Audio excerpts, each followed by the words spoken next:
Let's go. Look in his eyes. What do you see? Foreign. It is pain and animosity. It's Mr. Young. Hey, you like my rhyme? You like my rhyme or not? And is foreign in the building. I approve. As a Okay. lyricist myself, as a wordsmith, that was impressive. Bro, I on the other hand have no words. I have no words for what happened today, because today is a victory for all you CM Punk haters. Oh, brother, I have maybe this might be the seeds. Maybe I have turned heel. You know, maybe there is validity to the question that you may ask in just a few moments. But I am very happy at this result. I'm overjoyed, over the moon. And I'll tell you why a little bit later on when we talk about it. Has Mr. Young turned heel? That's the big question. Bro, I'm so annoyed why today on the Discord everyone was like, Where's Seth? Yes, come on, Seth, faster, come on. I'm like, guys, can you let Punk enjoy for a bit? Bro. Why do you assume that the people in chat talk like this? Wait, got talk like this. We know these people. They don't talk like this. Is that your impression of the IWC? The internet wrestling community? Hey, I think Seth Rollins, you know, do they talk like that? Bro, the real question is foreign a heel? That's the question.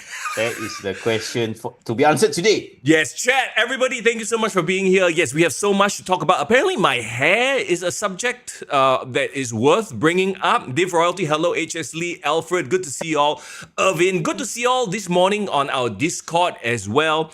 I just haven't gone to the barber, the hairstylist in a while. I've been so busy, bro. I don't even have time to cut hair. Bro, you look like a new man, bro. New hair. I've never seen you wear this shirt before in my life. Okay. What shirt is that, bro? Do we want to start the kick to the life section of the podcast? We always get that out of the way first.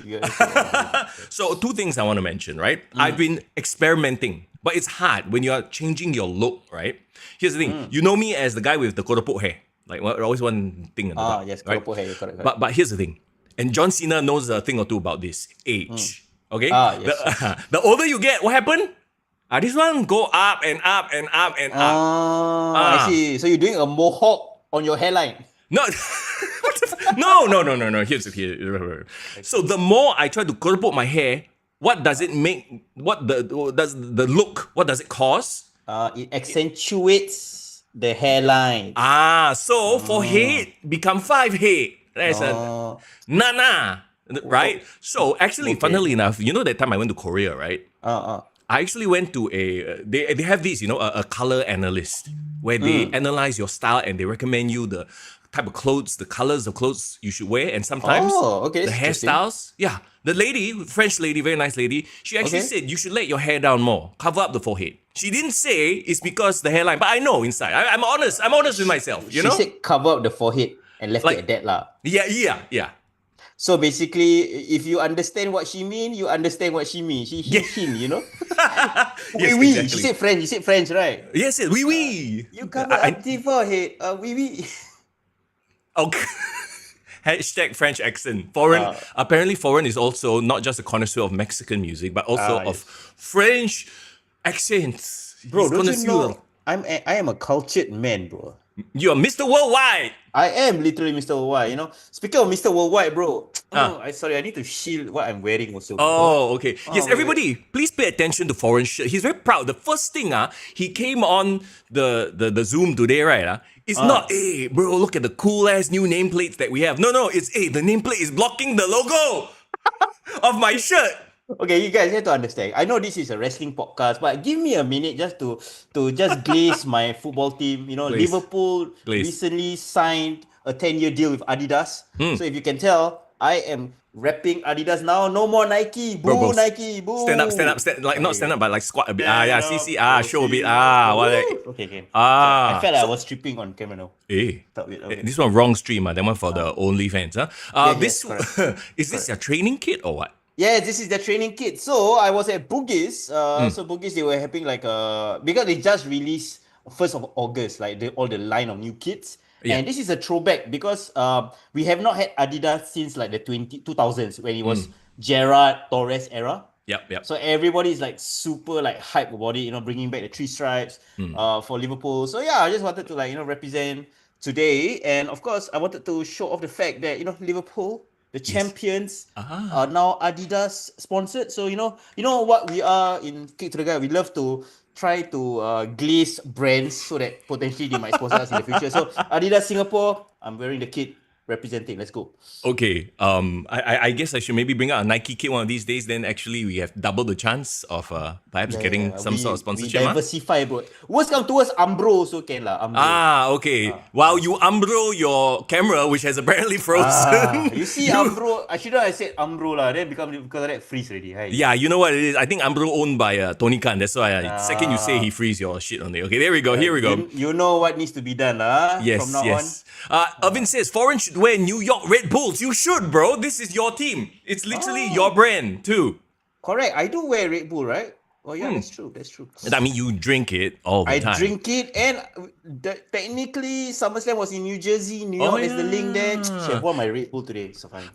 Irvin says start a Kick to the Guy FPL league. What is FPL? Oh my god, Fantasy Premier League. So it's basically it's kind of like your team of the season or team of the week, and then you create. And then you have like points corresponding with the players that you choose. It's a whole gamified thing. Bro, give me a bit of credit. I understand fantasy leagues. Bro. Oh, yes. It is fantasy league. I was in my college days, I was in like hockey fantasy leagues. I was in, ice hockey I used to watch. Another thing you didn't know about Mr. Young. Go Winnipeg Jets. Wrestling fantasy leagues also based on wins and losses and stuff like that. I think only fantasy league I was the Playboy Pillow Fight fantasy. The match. That match stipulation. I was very good at it. Very, very good at it. Back in the day. Good at what? Watching? Good at playing lah. I don't want to know what you playing, bro. Playing your joysticks and shit like that. Come on. Bro, SmackDown versus Raw last time got the Playboy Pillow Fight match. Oh, got me.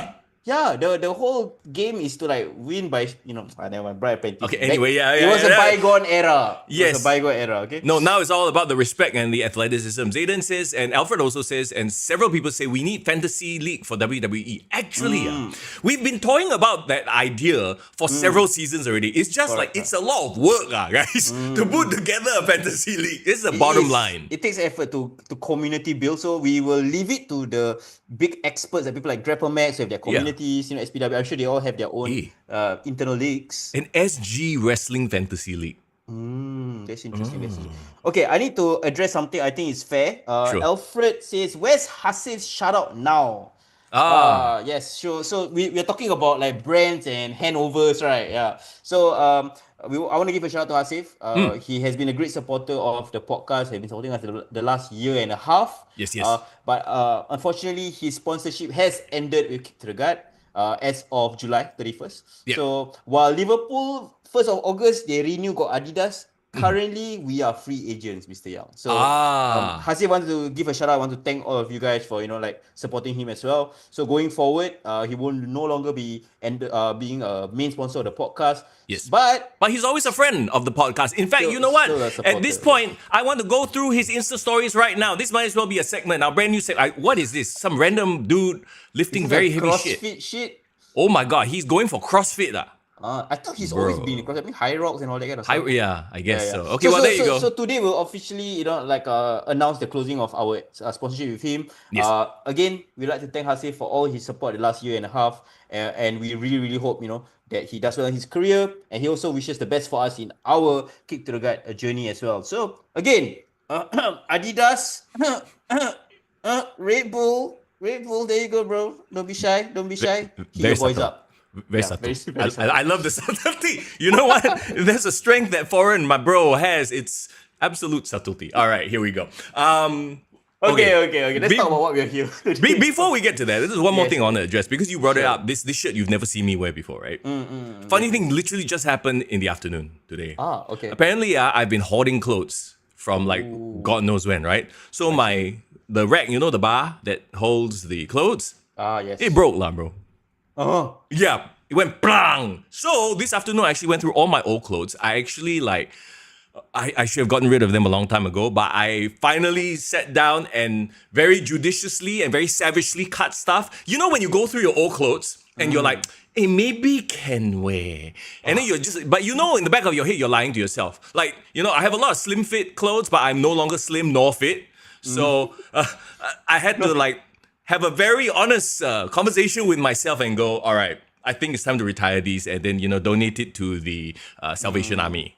I see. So is this one of the shirts that made it through your Yes. bucket list test? Yes, it made it through. So I'm like, you know what? I better wear it just to, justify its existence in my wardrobe. I see. Okay, I'm glad you Marie Kondo your wardrobe lah. Yes, It is a very interesting look. It's giving me Giordano 2000 vibes. I don't know. Bro, why. this is Tommy Hilfiger Giordano. Excuse me. Bro, bro, in the spirit of National Day, Giordano always got the National Day sale. They always sell the red shirt. Remember those days?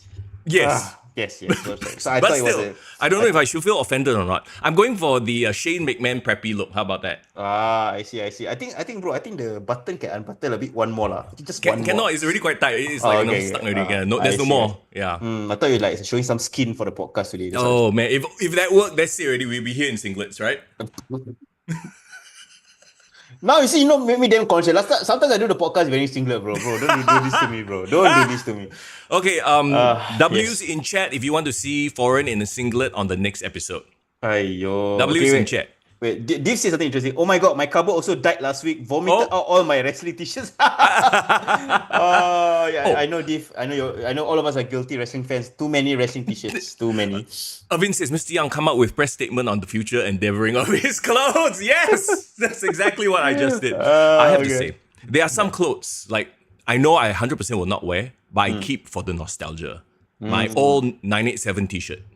Oh, I see. Old Power 98 shirts with the different like old logos, right? Different brands, yeah. Bro, season 1, it wasn't season 1. Which season did we come out with our own Kick to the Gut shirt? The original one with the, the silhouette of the guy kicking the other guy. Yes, I think it's season 3 for our 100th episode, remember? Yes, season 3. I have that shirt. I folded it up nicely. I'm like, I'm never throwing that away. Even though the white color faded a bit already.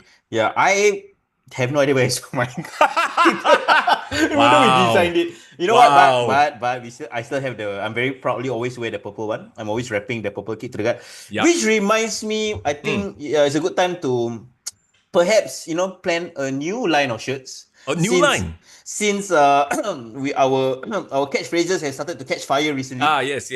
So I think we should jump on that train. Hashtag TFSA.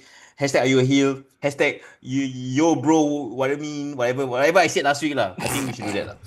Also, this hair very irritating. I'm sorry, but it keeps spitting up, and then it's like tickling my forehead, bro. Oh dear God. Okay, guys, I know we are literally preambling for no reason, but there is a purpose. We are trying to set context for our thoughts, Bro. Yes. Wrestling is life. Life is wrestling. Everything relates. Yes, correct. And of course, I hope you guys are enjoying our setup. I mean, my setup lah. I mean, we just know that there will be some technical difficulties here and there for some reason. But I think maybe it's because our Zoom can't handle the HD quality that's coming out from our side, bro. That's why. Yes, the HD quality of Foreign. Here's the thing. It's not just us, bro. SummerSlam had some funny crowd shots, funny issues. We'll talk about that as well. So even the big boys have technical issues once in a while. Zayden actually has a very good idea. Turn those old shirts into tote bags. Hey, ideas, yeah. And you save up wardrobe space as well. Thank you for that. I definitely will look into that. Yeah. What I like to do, especially the old dirty shirts, I just make them into racks. I go wipe my floor with it.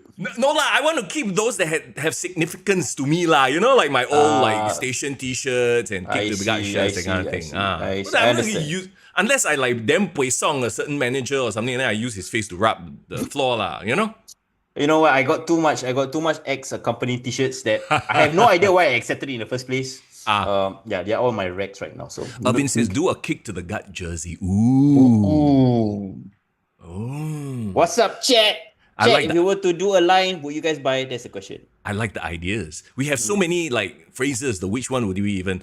What was last week's phrase? The hey ya yo bro man. I can't remember, but I know one of you guys put it on the YouTube comments from the previous live stream. Yes.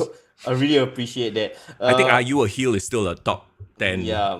Quote. It hasn't been dislodged yet. Okay, I tell you what. So I know there's a lot of big things coming out down the pipeline for local wrestling as well. You know that we are on the verge of Grapple Max Slam and Saver. So that will be where we are gonna be promoting ourselves. We're gonna be a big part of the lineup that day. So looking forward to potentially, do some announcements. We are trying to kind of rejig what we're doing with the podcast, trying to centralize all our assets. Is that what they call it? Centralized all. This is too corporate, bro. I'm too corporate, bro. I cannot use all these terms on a live stream, bro. I am literally sitting here listening to Foreign going, the fuck is he talking about?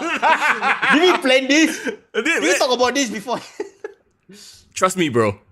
This is like so trust me, bro. It's giving trust me, bro. Okay. Bro, I'm just trying to promote the fact that we're trying to do a website, bro. Okay.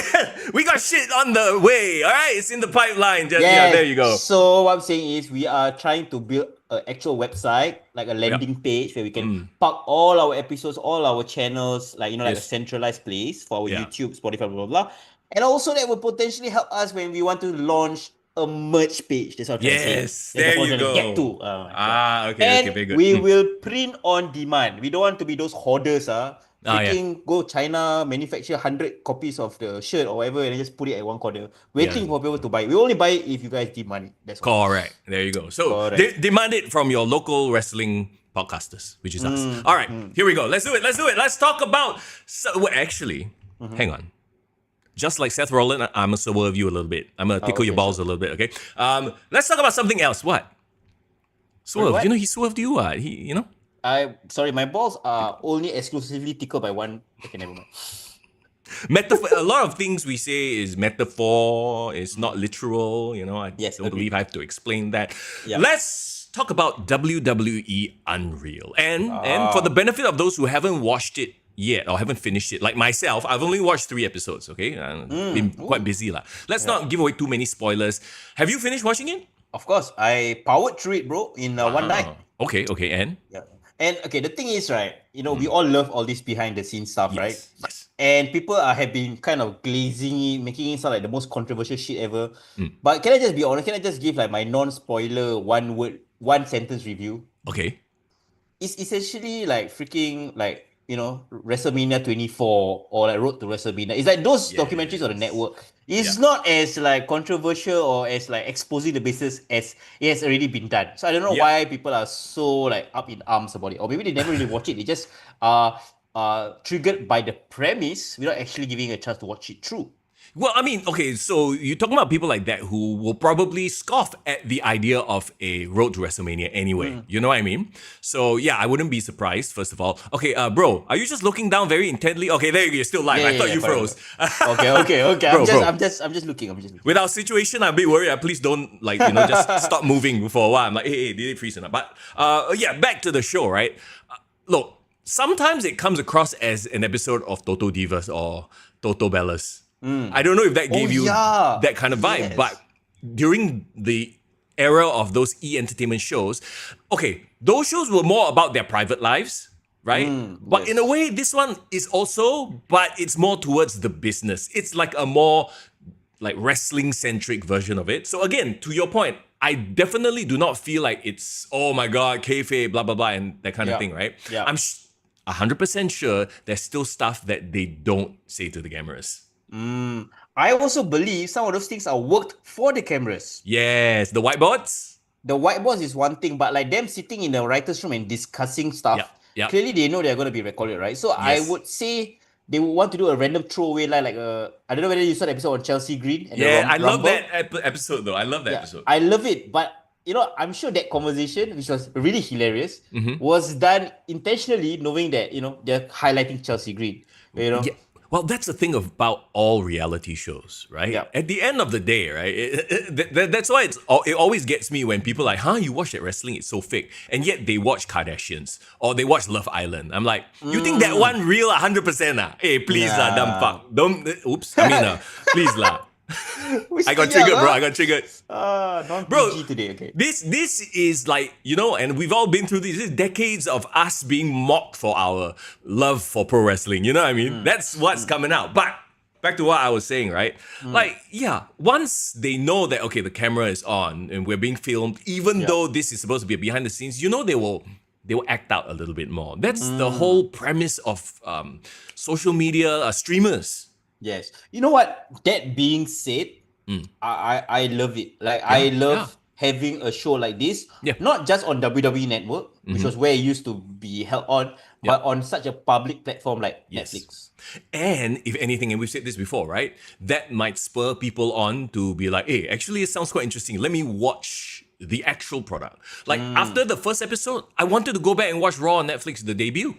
Again, yeah, just to see all those things that went down, right? Yes. So it's very much like that Drive to Survive. Yes, Drive to Survive. Maybe for NBA, there's this thing called 5-on-5 or something like that. 5-on-5. The Last Dance. I don't know if you watched that Michael Jordan documentary. Yeah. It made me want to watch the NBA again. Yeah. You know what it is? It's not just I enjoyed watching it. I have enjoyed the different discourse from former wrestlers on this as well. One thing I should highly recommend all of you listeners and young as well is to check out Maven's review of WWE Unreal. Okay. So he did one like a watch along of the first episode, and it's so cool because he's basically comparing how kayfabe was during his time and what would have fly during his time and what would have not gotten through Vince McMahon, right? Yes. Yeah. Oh, and then the one thing he said that was hilarious was, you know, the first episode where I think Triple H and CM Punk were talking about the issues with each other, and then Triple H said something like, I never trusted him, Punk never trusted me, and then it cut to Maven. Maven was like, yo, Hunter, nobody in the locker room trusted you, bro, except Shawn Michaels. So it's like, okay. Politics from so like it's always cool because the lower cut guys will be the most honest and objective, in my opinion. Well, and they have a totally different perspective and truth to, everything that happens, right? And you know how it is too. At the end of the day, history is written by the winners, the victors, those who have the platform, right? So it's interesting to see people on the other side, the quote unquote not top guys, actually have an opinion about these things. Which also I think it lines up well with Irvin's comment. Would prefer if you could have seen the booking discussions for the lower cut and mid cuts. I agree completely. Does Chelsea Green fit that, kind of category? I also think that they purposely chose people that they were going to highlight and they had interesting plans for, and they know that they will make for interesting viewing. Look, I love Bailey, but I think she's not the type of person who would like that sort of intrusiveness. Chelsea Green, on the other hand, has the personality that would invite it. Correct. So I actually really, really like who they chose to highlight because, right, it's almost as if the office is giving the fans hints like, okay, we are going to spotlight Rhea Ripley. We're going to spotlight Chelsea Green, Jey Uso, blah, blah, blah. And I think it was on the second episode where they talked about Chelsea Green having a bunch of her family. Like she invited all her family for Survivor Series, which was in was it Vancouver last year? Vancouver, her hometown. And in Canada, right? Very sadly, she wasn't on the card. Yes, and the craziest part was that's a blow, right? And she was really emotional about it, but it led to, I guess, the great climax afterwards on Saturday night's main event in December where she won the US title. So there was a great combination there. It's literally a story within a story. And I'm sure what happens is also they just film everything and then they go through the footage. Okay, how can we build this out to play out like a story arc? Who has an interesting story to tell? And it just so happens that Chelsea's was very interesting, right? Yeah. So I'm sure everybody is getting followed because here's the thing. And if you look back at WWE's history, right, they have a history of doing it because they never know who's going to pop off and become the next big thing. Agree. And Alfred, I love that comment. As I remember when everyone introduced themselves, they introduced all their gimmick names. Yeah. They also introduced their real names and their government names. Their government names, yes. Yeah. And John Cena is like, my gimmick name is John Cena. My real name is John Cena. My government name is John Cena. It's hilarious. Yeah. I love that. I think he was so cool about WWE basically IPing his name, right? Yeah. Yeah. So it's really, really interesting because for us longtime fans, we get it. Yep. But what makes it curious or intriguing for longtime fans is that, okay, how are they going to show kayfabe or explain all these things to non-fans? Because we are also, in a way, ambassadors or advocates for wrestling. So we also want to see wrestling well represented. So we are almost like really critical on how much they show. Right? I'm just happy that the shows have gone the way they have because I was a bit worried. The first 15 minutes, they did a lot of explaining. And then after that, I realized they had to do it for the non-fans. Because for me, for you, for all of us, I'm sure, we watched the first 15 minutes, we know all this shit already.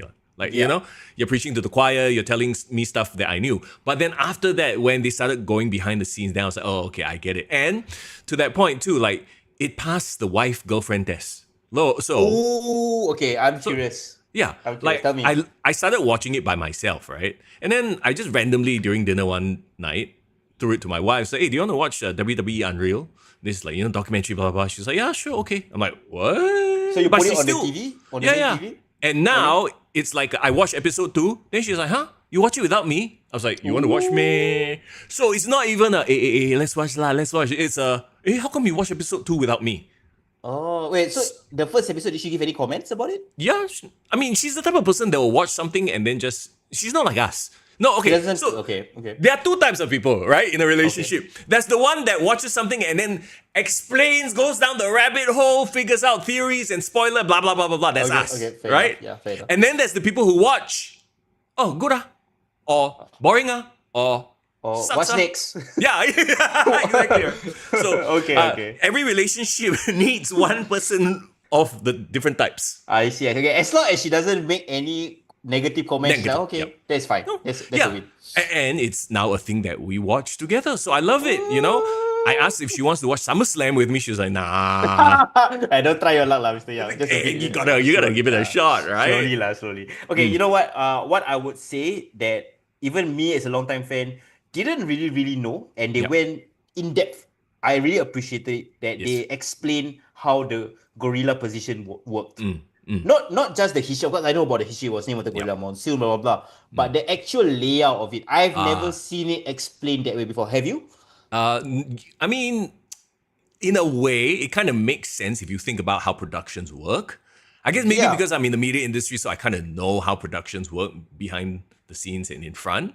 But it was very cool to see. You know what is even cooler to see is how much of a douchebag Bruce Pritchard is. I mean, that is not surprising, bro. He has been a dick for the longest time. Okay.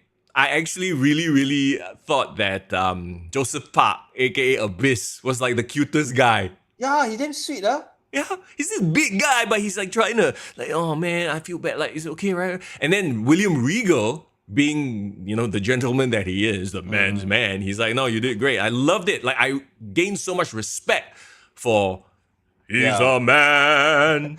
I think Abyss and Dustin Rhodes, Goldust, came from the same, like, very earnest, sincere. They just want to do their best and get the approval. So, hated how Bruce was a dick, but I understand because they went overtime, right? And I know it's Netflix, but I feel like usually if they go overtime, the fault is on the match agent, the producer.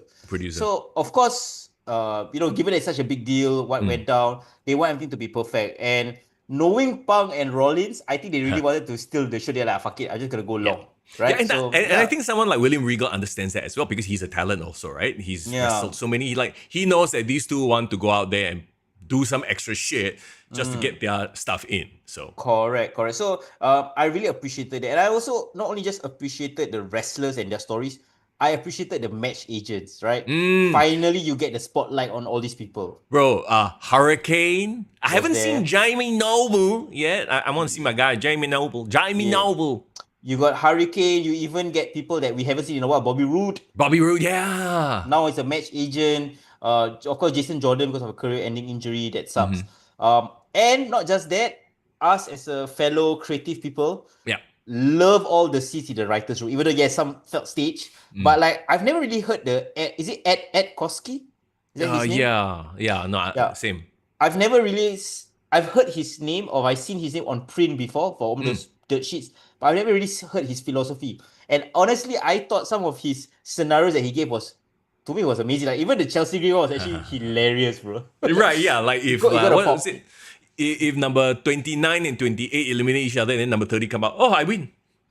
And then who he is? It's Chelsea Green. Everyone's like, yes. That would be like, dude, if that happens like next year or something like that, like, hey, we know where that came from, huh? Yeah. So I think just to wrap up about WWE Unreal, what is the appeal for me for this show is all the alternate possibilities. We love speculation, right? It feels very heartening that even the people in positions of power, the creative team, they are also in the business of speculating and creating all these scenarios as well. You know, alternate timelines, fantasy booking, quote unquote. For me, my favorite thing is the fact that now I get to enjoy something that I already love with other people who, to them now this is more palatable, more entertaining, something that they can watch as opposed to the, actual fully formed product. Maybe this is the gateway. Zayden, you should introduce this show to your partner. You never know. Yeah, for sure. Alfred, go introduce to your crush. Why not? I will slowly try. My girlfriend is a very, very specific taste that she has. Yes. So yeah, I'm not gonna push, but you know what? It's really good. It's really a good entryway. Maybe for you, I suggest Toto Divas as the entryway. Or Toto Bellas. If she likes that kind of, Kardashian She does vibe. Love is Blind, by the way. Okay, well, there you go. There you go. That season with Carmella, and I highly recommend. Why not? Oh, can I... To your point, Irvin, talked about how they showed the RR eliminations. The production of this show, I totally forgot. The editing sequence was amazing, right? Bro, I'm like, must be one of these TikTok, TikTok transitions guys. He grew up and then got a job at WWE because I'm like, what the fuck is this?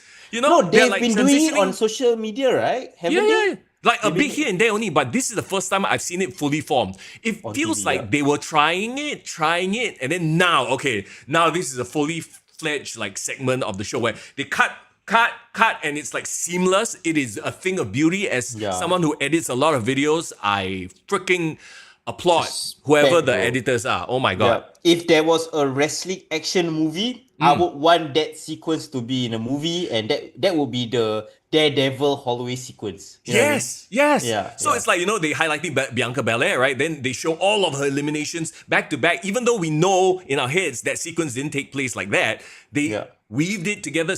Oh my god, woo! Yeah, that was amazing. I think that should be a clip thing on YouTube. I think that shows how cool the Royal Rumble is. If it wasn't cool enough, that elevates, right? Exactly. Yeah. So there you go, WWE Unreal. We highly recommend it. I'm sure most of you have watched it already as wrestling fans. So we're kind of preaching to the choir, but I'm just glad that there's something out there for the non-fans to actually latch onto as well. Well, yeah, so WWE Unreal was a big thing that happened this week. But of course, I think we should be remiss not to talk about SummerSlam, right? The biggest thing of the summer. That's the thing I wanted to argue. I don't know whether you feel it this way. I felt this was the most underwhelming build to a SummerSlam in history, bro. Wow. It felt like SummerSlam was like, by the way, SummerSlam is happening this way. Like, I didn't feel any sort of hype for any of the big matches. I don't know about you. Wow. Okay. Those are strong words. I agree with you to a certain extent. Like, the build has been kind of right? And I wonder if it's because it's a 2-night thing. I also wonder if they're starting to go down the boxing route, which is what I'm actually very afraid of. Okay, do you know what I'm saying? Okay, no. When you look at boxing pay-per-views, right, you usually see one headline, Tyson versus Holyfield, whatever, right? Yeah. And then the rest of the card nobody gives two fucks about. I see. For example, was it which social media guy was it recently that fought Tyson? Jake Paul. Yeah, Jake Paul versus Mike Tyson. Literally nobody else on the undercard were knowns. Were those good in fights? Yes, but nobody knew them. Nobody knew their stories. Blah blah blah. Everyone just watched for the main event. The rest of it is really just let's get you warmed up. Gotcha. But hasn't that always been the case for? I mean, wrestling, yes, they used to be a more padded out card. Yeah. But in general, people would buy a pay-per-view based on the main event or based on who was wrestling to, right? Well, that's true. But like to your point, the rest of the card would be a little bit more padded out, would be a bit more fleshed out. This time around, and more recently, in recent times, it's felt more like it's hinged on only one or two things, and the rest is just kind of, by the way, you know what I mean? I'm very afraid that they're going down that road. Also, Zayden brings up something very important we have neglected to mention before going into SummerSlam. And I wonder if we can bring it up when we preview night 2. Yes, I do. Yeah. You know what? Let's save that for the preview of night 2. Right? What happened on SmackDown? Yeah. Yes, we will talk about Cena because it's in link with our preview segment. But I also felt the reason why the hype wasn't so good is I think WWE is stretching themselves too thin, trying to promote multiple PLEs at the same time. That they just this month alone they had to promote. Remember that three match run or 3 PLE run over the weekend. Saturday night's main event, Evolution, right? Just the month before, Night of Champions in Saudi Arabia. Like all these things was happening. It didn't lead to SummerSlam. Even though, yes, in storyline, King of the Ring, Queen of the Ring winner goes to SummerSlam. But I just felt like this 1 month, it's too short to build to such big, payoffs for SummerSlam. Can we just say, though, very quickly, going to that weekend with basically them counter-programming AEW, right? Do you think that they won that weekend? Actually, just to, throw back to that for a second. Like, Chad, do you think because at the end of the day, it's not about like, making sure that nobody watches AEW. That's not going to happen. Fans will still watch, right? Yeah, they watch what they want to watch. I think what they succeeded in doing was actually taking the buzz away from AEW. And that was the whole point. The whole Seth Rollins injuring himself thing. Or was it real? Was it not? I'm pretty sure it was all designed to take away buzz. Word of mouth. The internet chatter. That is what's more important. Nobody gave two hoots about Jon Moxley winning the title unless you're diehard, because we had like banger matches, we had the whole controversy, we had even Goldberg's speech getting cut. I almost feel like that was done on purpose. Talking points, right? Yeah. So you're taking all that focus away from AEW and what they did, even though some of the stuff they did was good, right? Even I'll admit. Or interesting at least, not good, but worth watching. But it doesn't matter because TKO, WWE has completely dominated the conversation with their programming. Yeah.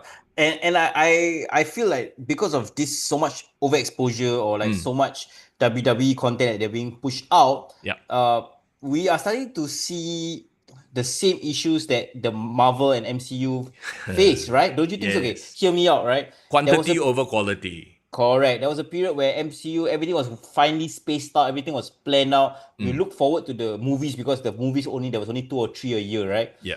But then post Disney Plus, right? WandaVision onwards, you had so much MCU content. It's like if I were to miss one, I don't know whether I can't follow the story and blah blah blah, and then like everything gets so diluted. And the problem is, right, WWE was coming off a very hot run of wrestling and shows and storylines like 2023 to maybe early 2025, right? Yep. So I thought the Netflix era was going to usher in this new golden era. But unfortunately, I'm feeling like we are starting to see the cracks, not from WWE per se, but by TKO's booking and like promotion and overly like promotion of ads and all that nonsense. So like people are starting to notice like, hey, what is this corporate greed that's happening right now? So that is, if you want to take it to the extreme, some people say, it's corporate greed, they're selling out, blah, blah, blah, right? That's one take. I agree with you 100%. They're stretching themselves creatively very, very thin. Yeah. So my question is, do you feel like right now for you watching WWE is like too much homework, like what Irvin said? Actually no, because ultimately they do a great job of recapping. They do a great job of posting highlights on social media. So even if you don't watch, so this is what they're doing everything right in this social media time and age. Okay. So you feel that you can still follow, there's still enough to follow up. Yeah. It's just that the things that, and we'll talk about it when we get into it, right? A lot of these stories, like I feel like they could have had a little bit more juice. You can tell when they are putting effort into a certain story or a certain person, you know that the packages, the storyline all works, right? Yeah. But then for some that, even though there is a story there, but you can 100% tell they don't really care. They're like, okay, let's just side quest, you know? Correct. And I don't know, maybe I know they want to chase the two-night event. Triple H said that they want it to be a destination to go to SummerSlam. But honestly, maybe the card or the number of like matches might be a bit too much for them to handle. Like you can't build everything up like WrestleMania, even though they want to. But it's so hard. You can't like Sami Zayn versus Kross, for example. As great of a concept of a rivalry that is. Yeah. Did they really build it enough to the point that people need to see that match? Bro, that was a SmackDown main event. That was a Saturday night's main event, right? Correct, yeah. But because they had to do a 2-night SummerSlam, it got shoehorned in there. So let's actually jump into the card then, since we're already talking about it, right? Here we go. We kick off the night with Cardi B yelling some shit. Bro, she sound like my makcik, bro. Like Like, I don't know why she was yabbling on. Okay, maybe it was because it was 6 a.m. for me. So I was also like a bit like, blur. Like, oh my God, stop yelling. Stop yelling. Okay, I will bring this up also because some people did mention, hey, how come like the crowd quite dead? It's the arena problem, right? It's an open air arena. All the audio, all the sound, the crowd noise goes straight out. Just like Singapore Indoor Stadium is a shit place for acoustics. If you've ever been there for a concert, you know it sounds like shit. Right? Unless you're standing right next to the speaker. It's what it is. The thing is, right, like Cardi B's appearance was well hyped, but essentially what she did was she just welcomed the crowd to SummerSlam, right? Oh, okay, hang on. There's still night 2. Let's not forget, she's probably going to perform at night 2. I mean, if you're going to pay so much money for her, she better perform. Wow. Foreign is like, you better work 2 nights, girl. I pay you, huh? Okay, I love Cardi B. Okay, don't get me wrong. Like, I love all her songs and her raps and all that nonsense. Sure. But she has one of the most annoying voices ever. I didn't really realize it. Like when she rapped and got a bit of the attitude, it makes sense in the rapping. But like in her talking, welcome to the SummerSlam, Randy Orton, yeah. Look. She excited. I think the moment got to her. The however many thousands of fans were cheering, and then she's like, "Oh my God, I'm so happy!"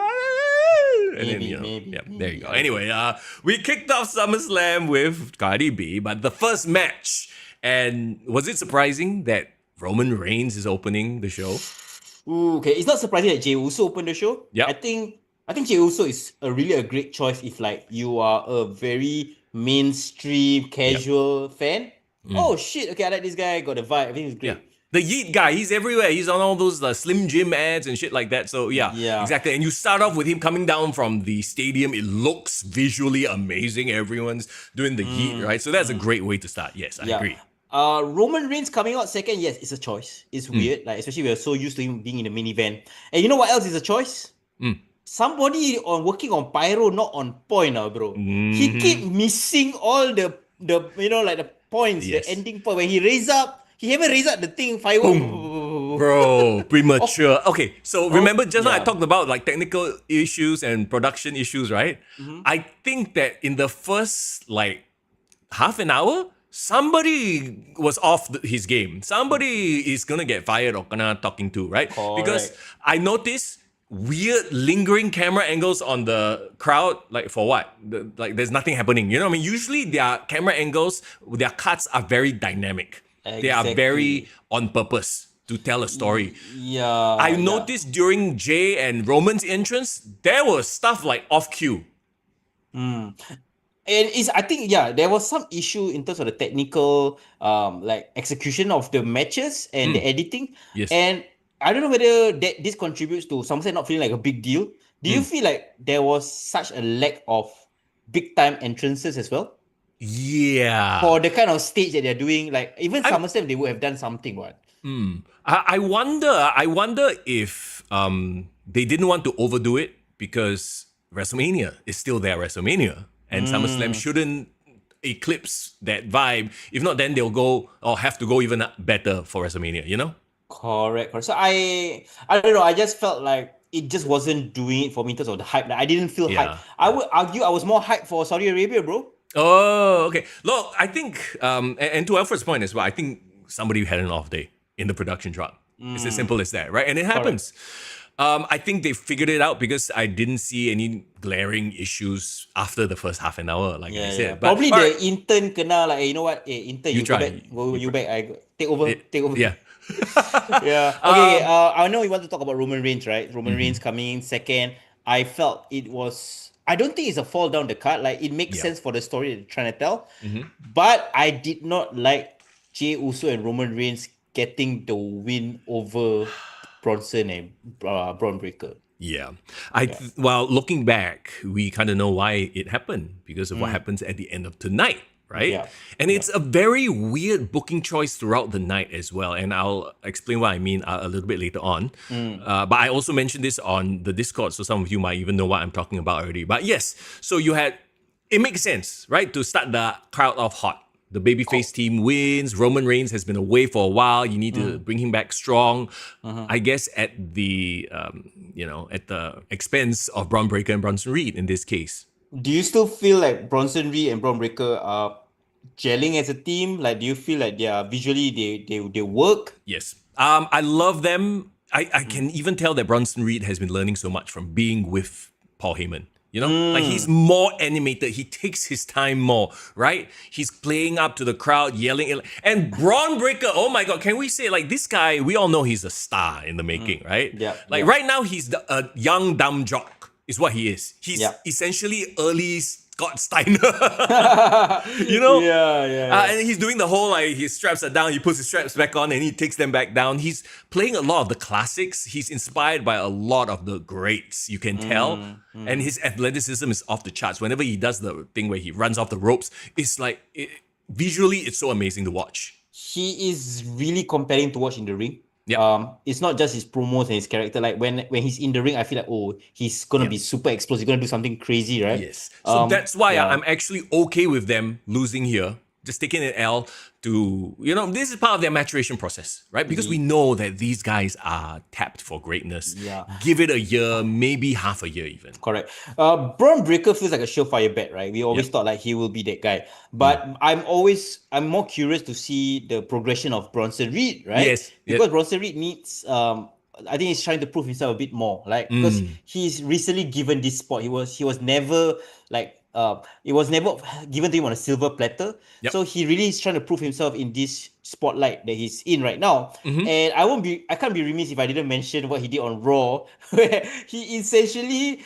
was like a big bully and stole Roman Reigns' sneakers. Yes. So the what they call it? The sneaker fella? I forget what they call it. Oh my It was god, damn yeah. funny. So now he calls himself the tribal thief. Yeah.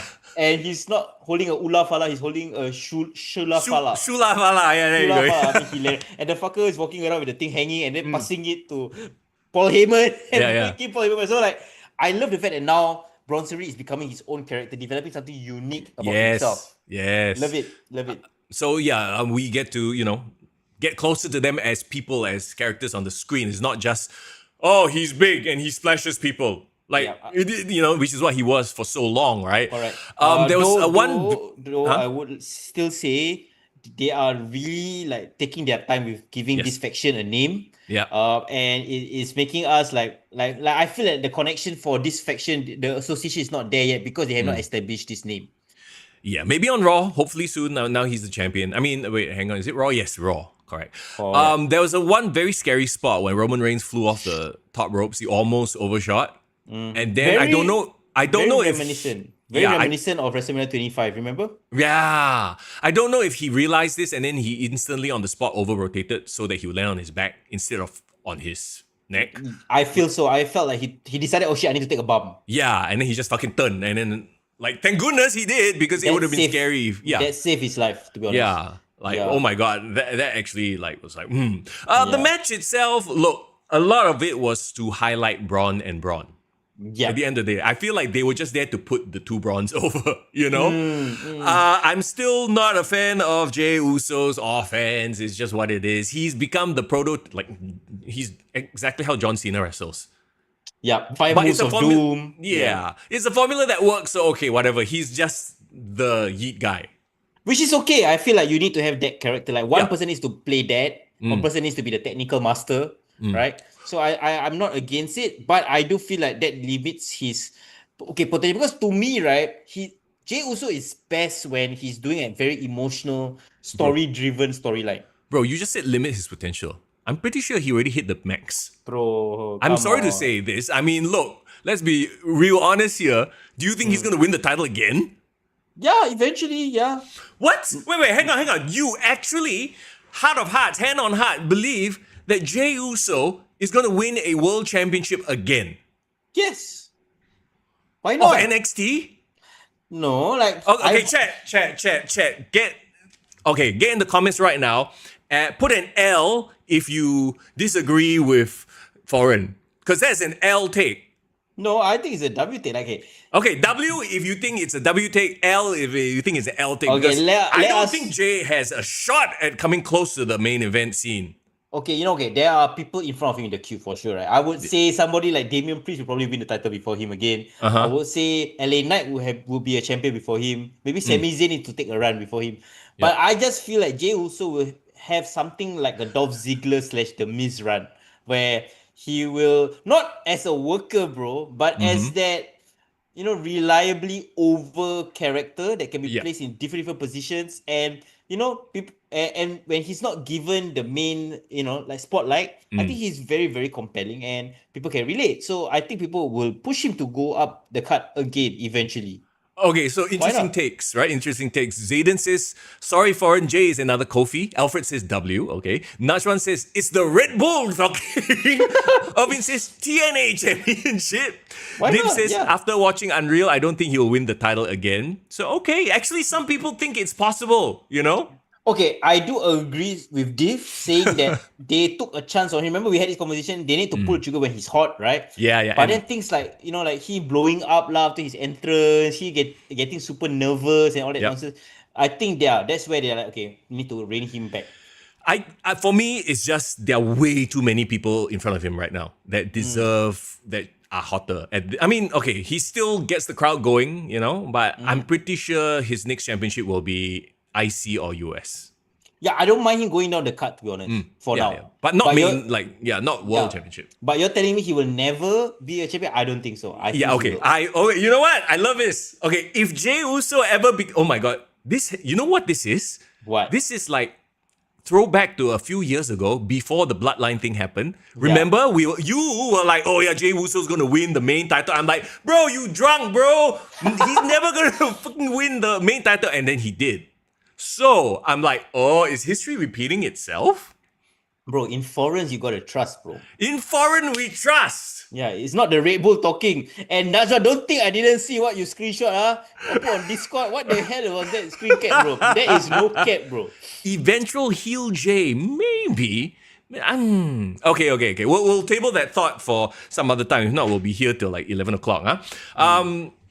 So the story of this match was Roman sacrificing himself for Jey. And they made a lot of, they brought it out a lot lah. So it's obviously a narrative that they want to push, is that he's now more like, caring for his people. Like he never, as the tribal chief, would put himself in front of somebody else. But here he took like a few spears. And again, in this match, spear is free. Everybody spear. Oh, I hate that. I hate that the spear has been diluted like crazy. Yeah, that's terrible. Okay, the thing I love about this, like the maturity of the tribal chief, right? Actually, it's really in line with his character, because yes, formally the tribal chief's chief characteristic is that he is a very selfish person, right? Yes. He will use everyone. He's self-centered. Whatever his family does, he does it in service of the tribal chief. But now, if I were to tell it from a storyline standpoint, okay, now the tribal chief has this growing and learning process where, you know what, I need to start appreciating the people who've helped me get where I am. Yeah. And now he's a bit more appreciative. And I feel that there's a great storyline progression, in my opinion. Okay, I know this is super random, but what do you think of his or WWE's attempt at rebranding the OTC? So it's like his new shirt is like one OTC one, or I don't even know what the hell it's supposed to be. Maybe it's like an iPhone lah, bro. Like iPhone 1, iPhone 2, iPhone 3. So we got different versions lah, upgrade. Bro, why? Like, I don't know. It's like you don't change HBK to, HBM at Breakman. Like you just leave him as HBK, right? I would love to be somebody on the marketing team in WWE to sit down like, hey, what kind of merch can we do for Roman Reigns next? Just make the OTC different font, different logo, whatever lah. Don't know you change to 1TC lah, OTC 1 lah. Like what? I'm like, I was not feeling the whole thing. Like, just call him what we know him as. Nashwan's asking, do I need a Red Bull can lower third or not? Just hold your Red Bull up, can already. Yeah. No, hey, hang on. Nashwan, only if they pay money. Just now you're very free, You don't have Lion City Sailors graphics to do, is it? Why talk about Red Bull? Irvin says, who was EC1? And it's a throwback to Dean Ambrose. Is one of his my favorite lines of his in WWE. Who was EC1 and 2? He can be entertaining at times, I would say. Yeah. OTC to me is catchy enough. It should just stay. Don't try to be funny with it. Just do other things. Just change the design or whatever lah. Okay, so you got Roman Reigns being a kinder tribal chief. Maybe he's reforming his own faction through kindness this time, right? I thought the finish was kind of just You know, like it didn't build to like a shocking, like, oh, it was just, oh, okay, here we go. Oh, trade finishes, bam. It's not hot because I felt like a lot of people didn't really want Roman in the spot of a tag team for sure. Yeah, It should have been a Roman versus Braun, but maybe it was too early. Yeah. Perhaps, you know. So I don't mind. I guess if Roman had to be put in a spot, this makes sense because it continues the storyline with this Seth faction. It's just that it was for him to take a 3-month break and this is his first match back feels a bit like okay, anticlimactic. Maybe that's why. Yeah. Okay, let's move on to the next one then, huh? Shall we? For the women's tag team championships, you got Judgment Day, Charlotte Flair, Alexa Bliss. You know what? The first thing that came to my mind when I saw the two teams out there? What? It looks like Bring Your Kid to Work Day. Oh dear God. If you look at Raquel, this tall, muscular woman, and you see Roxanne next to her like her child like that. On the other side, you see one Charlotte, tall, blonde lady, and then next to her, one tiny blonde lady like her child like that. Actually kind of cute when you say it like that. Yeah, it kind of makes sense. Bring your child to work day. Let's go. Oh man, it's so hilarious because you know, they are coming off another tag team match, right? The opening bout was a tag team match. So in a way, I was thinking like, okay, how can they make this different? Yes. And this is supposed to be for the tag team championship. How can they highlight the women's tag team? And I gotta say, to me, Alexa Bliss and Charlotte is really the most over tag team right now. Women. For the women, and some might argue for the men as well. Look, going back to what you just said, this was the exact same thing I thought when that match started. I'm like, they're putting another tag team match after the first tag team match, and then to kind of have a similar, like, you know, the faces win.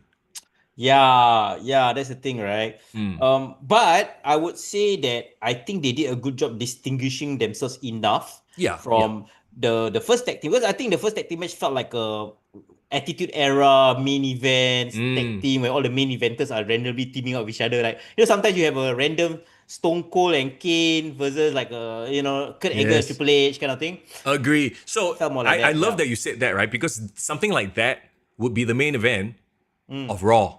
Yes. Which is what a lot of these matches felt like, didn't it? Yes. But I would say like this tag team match felt like a proper tag team, and I can tell the chemistry of Charlotte Flair and Alexa Bliss is getting there. They're developing their own moves, their own vibe. Yeah. You know what I mean? Who would have thought that Alexa Bliss would be the one to turn Charlotte Flair around? Can we talk about Charlotte Flair's turnaround, like in terms of her persona in front of the fans? Like suddenly she's getting all the cheers. Her appearance on Unreal as well, I'm sure goes to that also. I think actually the fans have been clamoring, right? Just get her away from the title picture. Yeah. Don't make her this invincible character. But she's a champion again, what? Yeah, but she is like a mid-card champion, right now. So I think it's okay. Like, get her away from the main events. That's what they did with Bianca Belair as well, remember? Yes, true. Yeah. And I think Charlotte is at this stage of her career where we already know she's great, right? Her legacy is clear. We want to see a different side of Charlotte, like a more playful side, perhaps, maybe. And Alexa Bliss is bringing out in her. Okay, I'll be the guy who says it. I've said it before. I'll say it again. What? Roxanne is still unimpressive. I'm sorry. She has no size. She doesn't have the mic work. She doesn't have the charisma.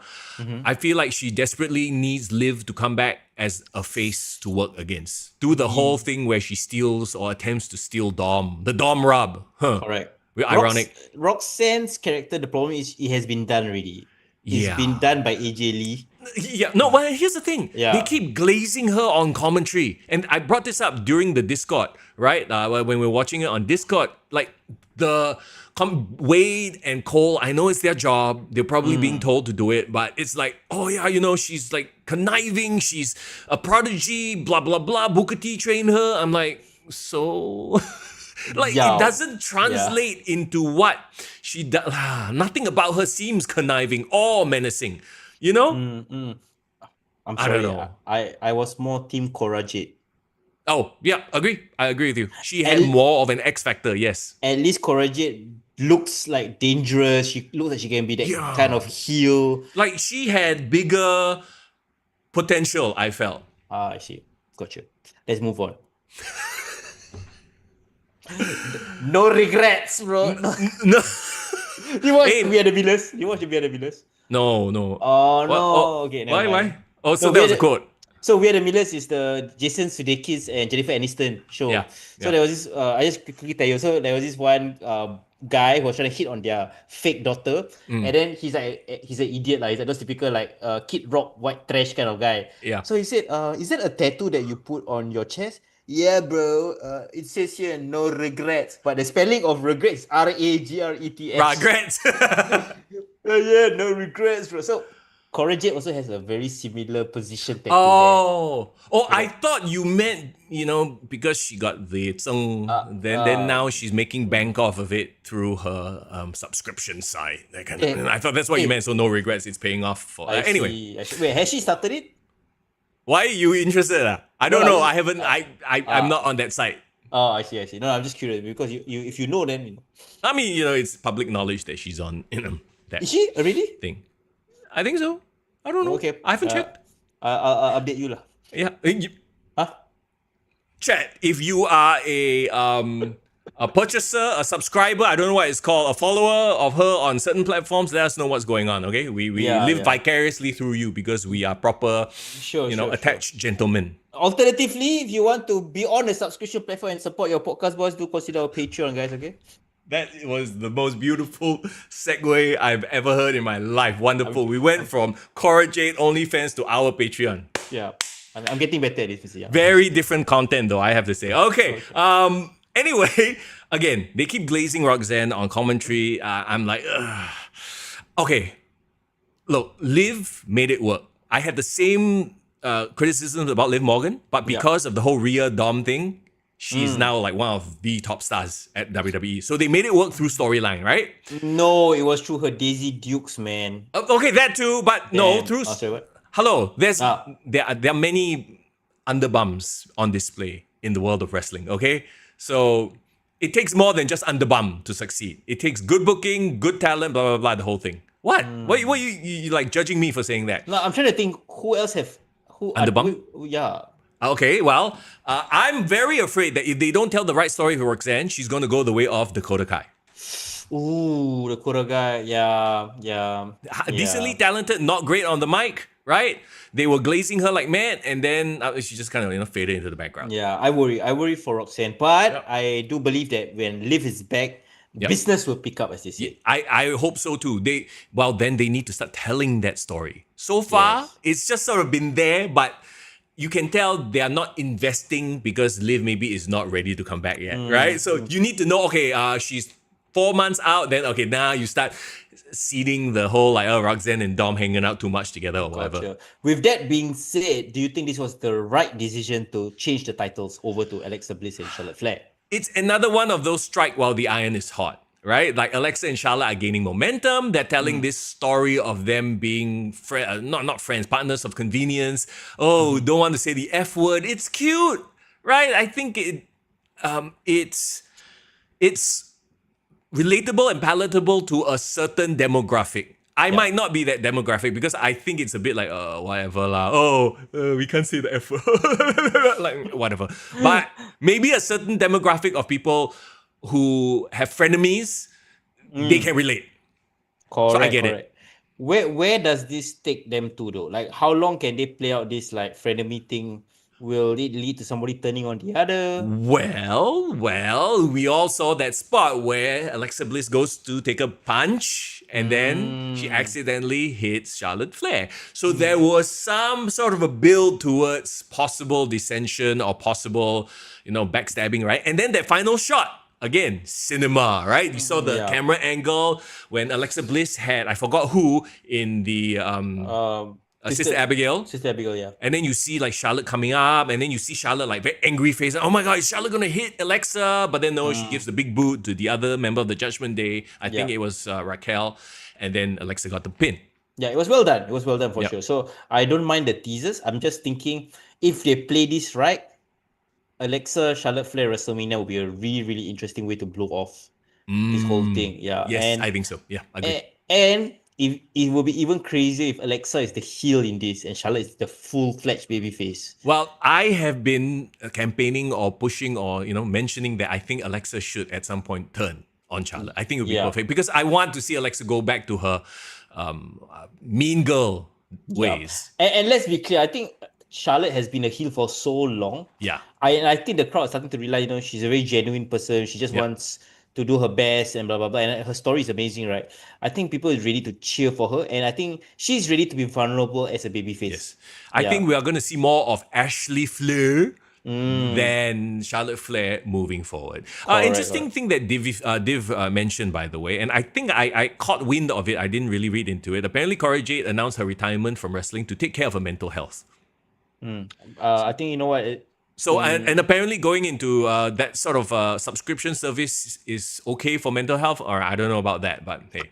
Okay, maybe it's a mixture of like Mandy Rose, of To each their own. where she feels like the pressure from being a wrestler and all. You know how toxic wrestling fans are. Maybe. Right. Wow. So the OF creator sphere is very respectful and very clean and non-toxic at all, I'm sure. Well, at least they're giving her money directly. You know what I mean? Okay, but Oh my God, I don't know. I remembered when Cora Jade announced it. I think on her Instagram, one of the first top comments was actually CM Punk, and CM Punk was like, "I completely have your back in this." Oh. So I think, knowing how much of a big CM Punk fan she is, she's like, you know what, my hero, my idol was like, fuck this wrestling business, I'm burnt out, let me take some time away. I think she's like kind of following that path. Maybe she'll come back after a few years.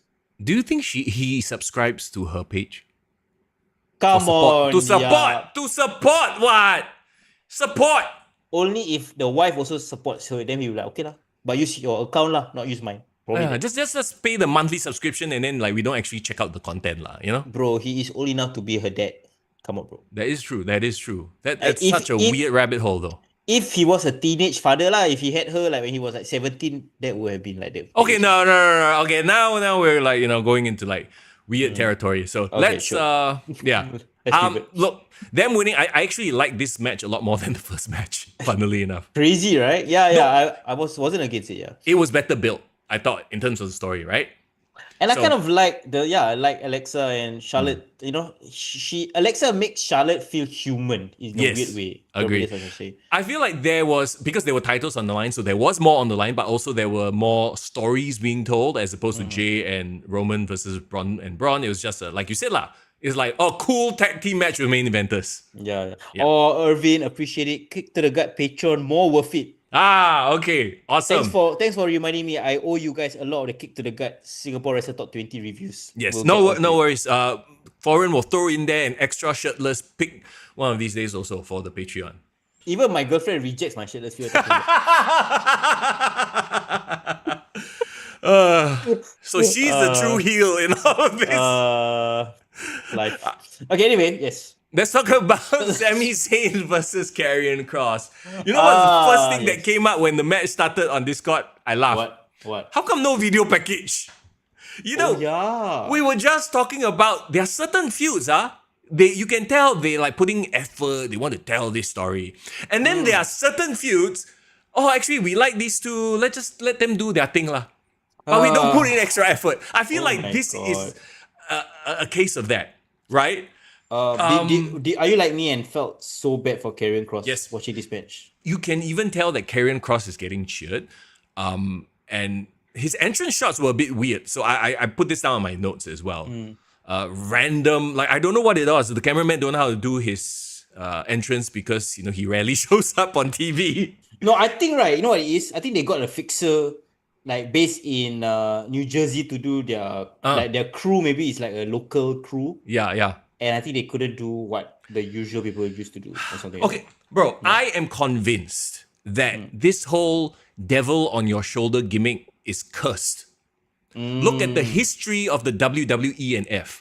Waylon Mercy, Sean O'Hare. Nobody has ever made this devil on your shoulder gimmick work. Agreed. And like conceptually it's cool.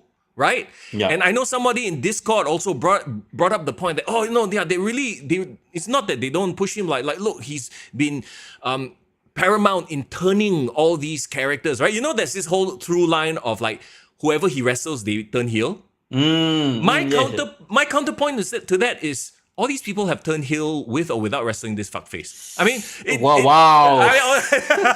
Bro, angry, all these, like, I mean, It's an Easter egg for the sake of an Easter egg. It's like you're trying to justify your own love for it. And then, again, I don't hate it. I don't hate the concept, but it's very obvious to me that nobody is pushing it as a narrative. It's rarely talked about. It's only talked about by the fans, by the the IWC, which it sucks because I think there is juice, but they are not capitalizing on it at all. So I don't know if it's they like Carrion, but they don't believe in him.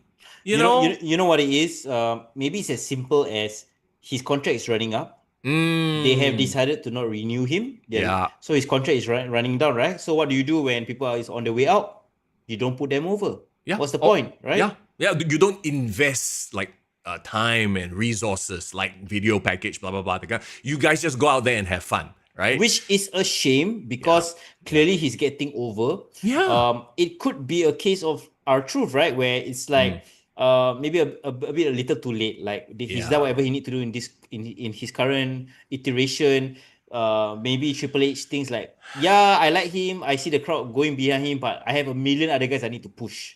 Yeah. And it sucks. And maybe he'll do better in a TNA or in an NXT now. He could be an absolute killer. Why not intended. Why not AEW, bro?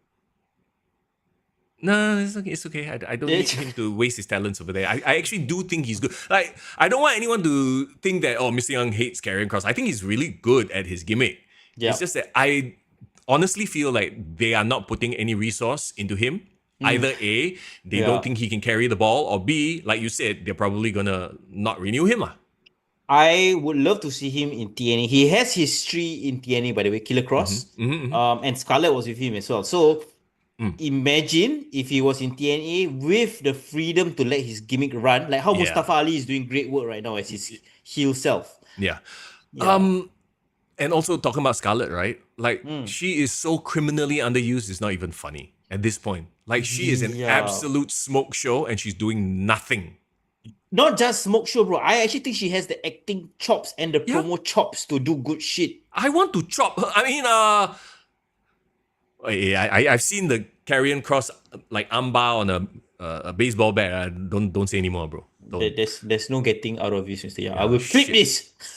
Oh God, okay. Alfred says, what happened to Ron Killings exactly? Like, we haven't seen him that much after his whole like big return, right? So this is what happens when you got yourself over, not through the WWE's machine. They just bring you back for 1 or 2 shots, and then after that, it's like, okay, never mind. So I couldn't get into this match because this whole time I get this feeling of, I want to invest, but there's no point in investing because, there's nothing is going to come of it anymore. The company is not behind it. I see what they're trying to do, and we've talked about this before. Like, if you want to do the whole tempting him, making him go against his morals, blah, blah, blah, why isn't Scarlett trying to seduce Sami Zayn week in, week out? Why isn't she trying to, touch his ear a bit, twirl his chest hair a bit, that kind of thing? Honestly, I don't want to see that, but sure. Sure, I guess. But you get my point. No, I get it, yeah. The whole idea is he's trying to tempt him and tell him that, I was right, you have evil in you, whatever the story is that they're so desperately trying to tell, right? But it's just not getting the support in terms of the backstage time, vignettes, blah, blah, blah, that kind of thing, or the ability to do it. That's right, Irvin. Haram, bro, haram. No. Well, Muslim man. Well, okay, then you don't have to do the touchy, feely things. You can just do the subtle seduction. Because, she is a temptress. That's the whole point of Scarlett, right? Yeah. And, you know what's interesting? Yes, and I love the fact that you link temptress and Scarlett together, right? We've talked all about Karrion Kross. Yeah. We barely, only just briefly mentioned Sami Zayn in all of this. Yeah. Right? What do you think of Sami Zayn in 2025? I think that he's a good, what do you call? Hand? He's a good hand. He's a good soldier. He'll just do whatever he's told, right? And he's just trying to make it work he's probably friends with Karrion Kross. And they needed somebody to work with Kross. So Sammy was like, yeah, sure, I'll do it, right? I'll try to get him over. Do you think WWE missed the boat in not pulling the trigger on Sami Zayn as a champion in 2023? Was it? The one where he fought Roman Reigns, remember? Yes. Yes, I agree. again, that line for that top echelon queue is very long already. Correct. Unfortunately, right? Correct. I think a lot of people has passed him by, unfortunately. Yeah, and I think that he still has the potential. He has the potential to get there more than Jey Uso. Correct. And he has that perpetual underdog vibe to him. So he can at any point have his Kofi Mania, have his Yes movement, his Yeet movement, that kind of thing. I know the story that they're trying to tell, and I think Div also said it. To me, what WWE was trying to tell was that Sami Zayn is so good of a person that he's incorruptible. Yep. And winning and beating Kross twice proves that, you know what, he's able to overcome this temptation per se. But the more interesting story would have been he fell for his dark ways, and actually that would have pushed him to the main event, I think. Exactly, bro. There is no this, you know what kind of movie this is? This is like the type of movie is like Black Adam. Wow. At no point did he ever waver. So then there's no what's the point of the movie?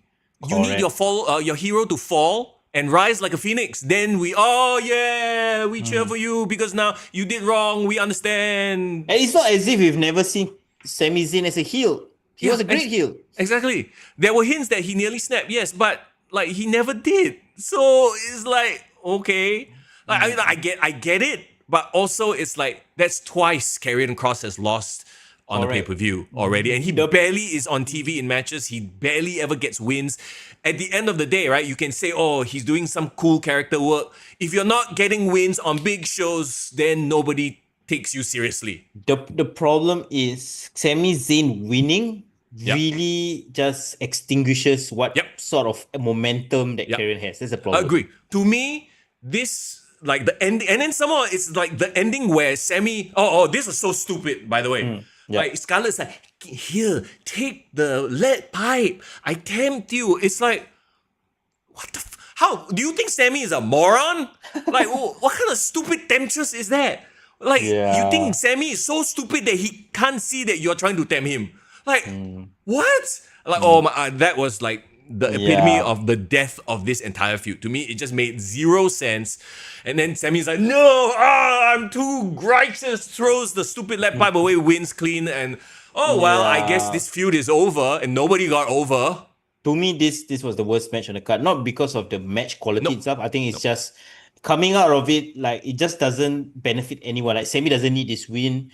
Karrion completely loses his momentum. What little he had to begin with. Yeah, and all that goodwill from the fans, hoping that, you know, he had something to do. And Rishi, you just joined us. No worries, bro. We are halfway through SummerSlam, our review. Irving said supernatural stuff is super hard to do. I agree. That's why I think the Wyatt Six is absolute crap right now.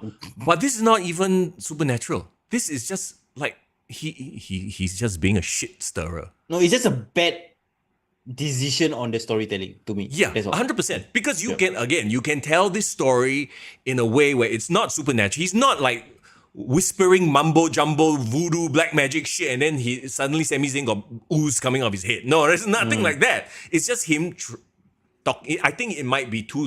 You know what this is? This is like Joker Folle Adu. Oh dear God, I didn't even bother to watch the second movie. It's like art for the sake of their own art. To a point where nobody gets it, it doesn't get over because it's not obvious and not like, you know, and only like 3 people get it. It's just them jerking off to their own. Shok Sindiri. This is the 100% Shok Sindiri match. I love when Mr. Young, you put a few random Malay phrases that make a lot of sense, yes. Very Shok Sindiri this match, so okay. I love it. Yeah, I'm convinced that they don't care about Kross. It's just that. Unfortunately, Let's move on to somebody they clearly care about, but apparently think needs to take a loss. Jade Cargill versus Tiffany Stratton for the WWE Women's Championship. Let's go. Thoughts? You know what? This would have been a great NXT main event women's match. Oh my god. You know what? Tell me when I'm telling lies, Mr. Young. No, 100%. Like, you know what I have in my notes? What? The match felt very choreographed. There were no major botches because I'm pretty sure they laid out this match move for move because they know that Jade cannot go in there and do it, like, cannot feel it through because she's not there yet. She's still very green. And I'm not talking about the cool Jamaican gear. I didn't even know she was Jamaican descent, by the way. Yeah. Do you see Kofi Kingston's tweet? What? What did he tweet? You go look at our Insta stories or keep to the guy. You poo poo. Basically, he tweeted. He said like, shout out to Jake Cargill for doing a tribute to me. And then you know what's the best part? What? Jake Cargill replied, "Bro, go back to sleep." That's Fucking hilarious. hilarious. Okay, but anyway, that aside, okay, you know what's the issue with this match, bro? Job making me crazy. Go ahead. It's the blind leading the blind. Yes, I agree. Jade is green. Tiffany is just she's not green per se, but she's still quite young and new also, right? And Yeah. Div even like I agree with you 100%. Div says I don't buy Jade at all. I'm losing interest in Tiffany. Exactly. Hey, you listen to the podcast. You know I've been saying this for months already. Tiffany has. I'm off the Tiffy time. I have been off the Tiffy time for a long time already. Very brutally honest, but fair, I think, Dave. You know what it is? Okay. Right now, right, Tiffany Stratton is like John Cena 2005, right? They are trying to push this new young champion, right? They want to be the number one person, right? So what do you do? Classic booking 101. You line up all the monster heels. Yeah. You give her all the veterans to work with, right? Yep. Cena, when he came in, first time champion, straight away fight against Kurt Angle. Straight away fight against Triple H. I mean, I don't know why he fight against Great Khali. I guess Nia Jax is Great Khali here. Fight against Shawn Michaels. The point is, right, he is the main guy, yes, but he's still so young. He needs to be seasoned by the veterans, right? Yes. If I was the Triple H in this scenario, yes, Tiffany is the champ. You have a feud with Trish Stratus, fine. You have a feud with Charlotte Flair, fine. Yeah. Line up. Why is she not feuding with Becky Lynch? Why is she not Bayley. feuding with Bayley? Yes, Yeah. give her all these what do you call it? All these veterans to bring out. So all of them are gonna test her in different ways, right? Yes. I'm sure Becky's gonna test her promo wise. Yeah. Bayley gonna test her in the ring. Io Sky or like Asuka. Imagine Asuka and Tiffany, right? Yep. Gonna test her in terms of her skills and ability to handle like her toughness. So I just feel like right like 2005 John Cena could not carry a match with freaking give me a random guy's name like Batista. yeah, maybe Batista at that point, but I wouldn't even say Batista. Maybe like a young MVP, right? Yeah. Like they are at that same level, right? And that's what essentially Jade Cargill is. Like you can't have just 4 years into the business, and they really said it in the commentary. Yep. She only been wrestling for 4 years. Trying to guide or lead a match against Jade Cargill, who's also been wrestling 3 or 4 years. You can have that match, but Not in NXT. not a title match on a pay-per-view and highlighting them, right? And it was just really like again, no major botches, but you can tell they were just okay, now this is time to do this, time to do that. It felt very it wasn't it wasn't a flowy match, right? Like Jade literally puts Tiff's foot on the ropes when she did the roll up. She did the jaded, you remember? And then Yes. there was like, oh, I'm gonna pin you by foot on the ropes. Oh, and it was like, oh my gosh, she literally just Correct. like it. Nothing about it felt natural. Yeah, and Rishi gave a good comment, bro. Yeah, Tiffy is not it, and at least this iteration of her and her promos are meh. Irvin said reminds me of Orton during the first World Championship run. okay. Do you think Yeah. her face turn was a detriment to her? Giving her the title and turning her face and also freezing Foreign's camera Yes. was a detriment to Tiffany Stratton. Let me go all the way back. Bro, I blame you. I blame Australia. Remember when Tiffany Stratton was in the Elimination Chamber and like the crowd just erupted and popped? That was the genesis of Tiffany Stratton turning face and becoming pushed as this championship material girl, right? Yeah. I think that might have hurt her more than it benefited her. But then again, it's happened before. Like name me, I'm sure you can name me somebody who initially got shit because they were cool, but then their first title run was like the shits. You know what it is, bro? They should have done a Kevin Owens. Remember when Kevin Owens was starting to get over Festival of Friendship with Chris Jericho? Yeah. He's already a heel, but he's getting shit like a baby face. Yeah, what yeah. you should have done, turn him into an even bigger heel. Yeah, That's what you should have done. Double down on the heelness, right? Oh, by the way, Irvin with a great comment. Foreign's camera as frozen as Charlotte's Botox. Wow, you guys are getting brutal. Is it us conditioning you guys to be dicks? I'm so sorry. I think the Red Bull is osmosising over to you guys. Yeah. No, Yeah. okay. You know what? I like, again, new camera, new tech. It will take time. But what I wanted to say is I still love Tiffany, like in terms of her raw materials, right? She has the skill set, she has the athletics. Why are you laughing, Mr. Young? Raw materials. I thought that was quite funny. Yeah. But bro, she on SmackDown. Oh, I thought you were talking about other raw things that she has. Okay, anyway, I don't know. Only Ludwig know. ooh. Slide into his DMs. Anyway. She's my DS 03. Okay, again, I feel she has the Bro, skill set. wait, hang on. Come closer to the camera. I don't know why you're still so far away all of a sudden. Okay, wait. Bro, you need to get closer, bro. You're too far away. Hey, what the fuck? Boom. Hey, don't too close. I don't need to be kissing you, bro. Okay, there you go. Okay. Wait, why I feel like Tiffany, they shouldn't give up on Tiffany experiment. Yeah. And why I think at this point in time it's okay for Jade to not win the title. Too early for her also. But is Too it early. too early for her to lose? Like, haven't we always said that Jade should go out there and just be steamrolling, like, mid-card girls? No, because I think you can't have her becoming like a Goldberg. Because right now, that's what AEW did with Jade, remember? Gave her a crazy long title run, undefeated 2.5 years, and didn't do much with it, right? Yeah. I actually like her booking in WWE so far. She, did tag team for a while. She had her whole feud with Naomi, which built up her character. Which, by the way, why have they abandoned that? I don't understand. That could have been the thing that made her character, right? Naomi and Jade. Like, I hope maybe she lose here and then she goes back to that feud. Because quite honestly, it was a wasted opportunity. That was the feud that really brought her out, Yeah. to the But mainstream. it kind of just faded away so fast. Like, why? The three of them have so much more to do. Wait, hold up. Breaking news. Zayden, is this real? Is this legit? Apparently, rumor is they broke up. Who? Really? Tiffany and Ludwig? I don't know. I don't know where you're getting your rumors from. Wait. Why Mr. Foreign Young, so... Mr. Wow, Young. Foreign is so excited about this. Mr. Young, give me my money in the bank. On this day, the ultimate opportunity has You're gonna arrived. cash in? There is no money in the bank for relationships, I don't think. Wait. So Tiffany, I believe she is 26. Okay. So I'm in my 30s. So can she call me Abang Foreign? According to Wikipedia, Ludwig Kaiser is still listed as a partner. So, Wiki knows all. I don't know. Why are we even going into this? This is not important nor relevant to our objective review of WWE wrestling. I see. Okay, Nashua has answered all the questions for us, bro. That's why. He broke up because he went to Mexico, bro. That's why. And he became a connoisseur of Mexican music. He became... Rishi says probably because El Grande Americano came into the picture. They can't resist the Mexican man now. That's why. Yeah. Wait, so now we got El Grande Americano, like 3 different versions. They should just call them El Venti Americano, and what's the other one? Oh, Lama.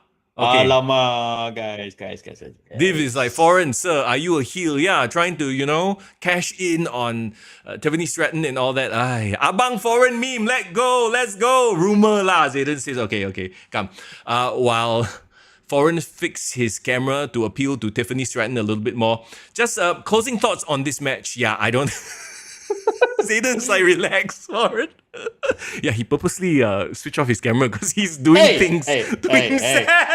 He needs some alone time. No hand lotion in this situation, okay, bro. Hand lotion needs to make a Royal Rumble return. Surprise entrant. Let's go. Okay. Yeah, look, Tiffany retains. I think it's best. I think that Tiffany needs to get into a storyline where she is vulnerable and lose the title because we need to rebuild her. Or either that or she goes back to being a mean girl, right? Jay needs to go off and there's a rumor that she's going off to film a movie as well. So... Well, you know what? If it's not X-Men, I don't want her in it. The hell? So random. She's perfect for Storm, man. I hope she can act. I hope she acts better than she wrestles anyway. So now, do you notice what has happened? The first 3 matches of the card were all face wins. Yes. So I think this has a lot to do with why this card felt flat. And again, going back to the whole idea of WWE needs to tread lightly on this, we don't care about the rest of the card, we just care about the main event shit, right? Because it feels a little bit like that. Like, there were... Let's go to the next match and like Randy Orton, Jelly Roll versus Drew McIntyre, Logan Paul. This could have been in between one of the other matches, so you at least have a heel win. I know I'm jumping ahead, but now you have 3 face wins in a row. Yeah, I think the booking was weird, but again, to me the match cards for both shows didn't feel even. I don't know. Maybe tomorrow's night 2 would be better paced. Yeah. For now, I just felt like if they had the Jelly Roll match in the middle of the card, it would have given time to breathe. I agree with you in that sense as well. What do you think of Jelly Roll as a celebrity wrestler? The thing is, I'm not familiar with Jelly Roll, right? I don't know his music. He seems like a nice guy, right? Yeah. But is it weird for me to say he doesn't feel like a superstar? Okay, because like for example, when a Bad Bunny came to wrestle, I was like, oh my god, it's Bad Bunny, bro. But you know who is Bad Bunny, what? So I guess, I think it has to do with the fact that we don't really know his music. We're not familiar with his. He's not a Mexican superstar. If not, you would know him 100%. For sure. Because you are a connoisseur of Mexican music. Clearly, he wasn't that. So that's why. Okay, the thing is, right, Jelly Roll feels like a fan getting to wrestle. Like Stephen Amell felt like a celebrity, but wow, athletic, like interesting. I want to see him in the ring. Bad Bunny felt like, yes, he's a celebrity, but he got so much clout. Felt like a big star trying to wrestle. Even Logan Paul had that aura. Jelly Roll doesn't feel like. This goes back to what we've talked about. WWE with their celebrity collabs has raised the bar with Logan Paul, Bad Bunny. Who was the one you talked about before?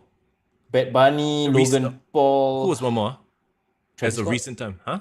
Fine, let's just talk. Forget about Jennifer. That one go as far away as possible. Yeah, but just with the last two, like those Stephen Amell. Stephen Amell, there you go. Like, but the last two, right? Like Logan Paul and Bad Bunny, they raised the bar too high in terms of celebrity. We forget that it's very hard to do this shit.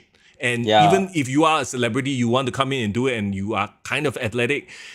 That said, I don't know what it was. I think it was the pacing of the card. I actually stopped paying attention during this match. Yeah. Okay. I think also another issue is because this felt like a vehicle to put Jelly Roll over. Even him losing felt like it's an exercise in promoting and pushing him. Yeah.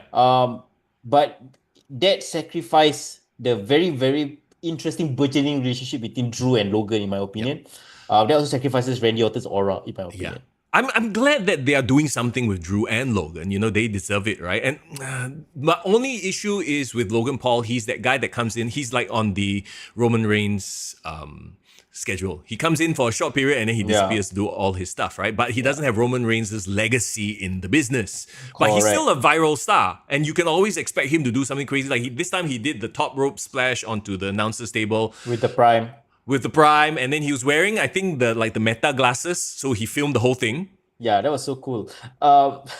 Sorry, I just saw Div's comment. That is so hard. Div, today very spicy, yeah. This was my toilet break match. Sorry. No, I agree with you 100%. Like I said, I just stopped focusing during this match because I think the card itself was so. By the time this match came around, and I think a lot of people assumed that Jelly Roll and Randy would win. And that's why I was surprised by the finish. The crowd was deflated, right, when he lost. Yeah. But fine, at least they gave us something different. But still, it was too little too late, Correct. And I would say that, to me, it's not really about the match itself. What comes out of this match? Because it seems like this is like the first step in general doing more stuff with WWE. Yes. And the thing is, do you want to see that? No, because that's the thing. It's not like we see Bad Bunny one time and oh my god, he can do so many cool shit. I want to see him again, right? No, he's like that celebrity, shows up for WrestleMania, gets blown up. And much respect for him for trying. I know you did it as well, right? Yep. But it's not like a thing of like, oh my god, I want to see Jelly Roll back. You know what it is? It felt like a Grapple Max Grade 1 match.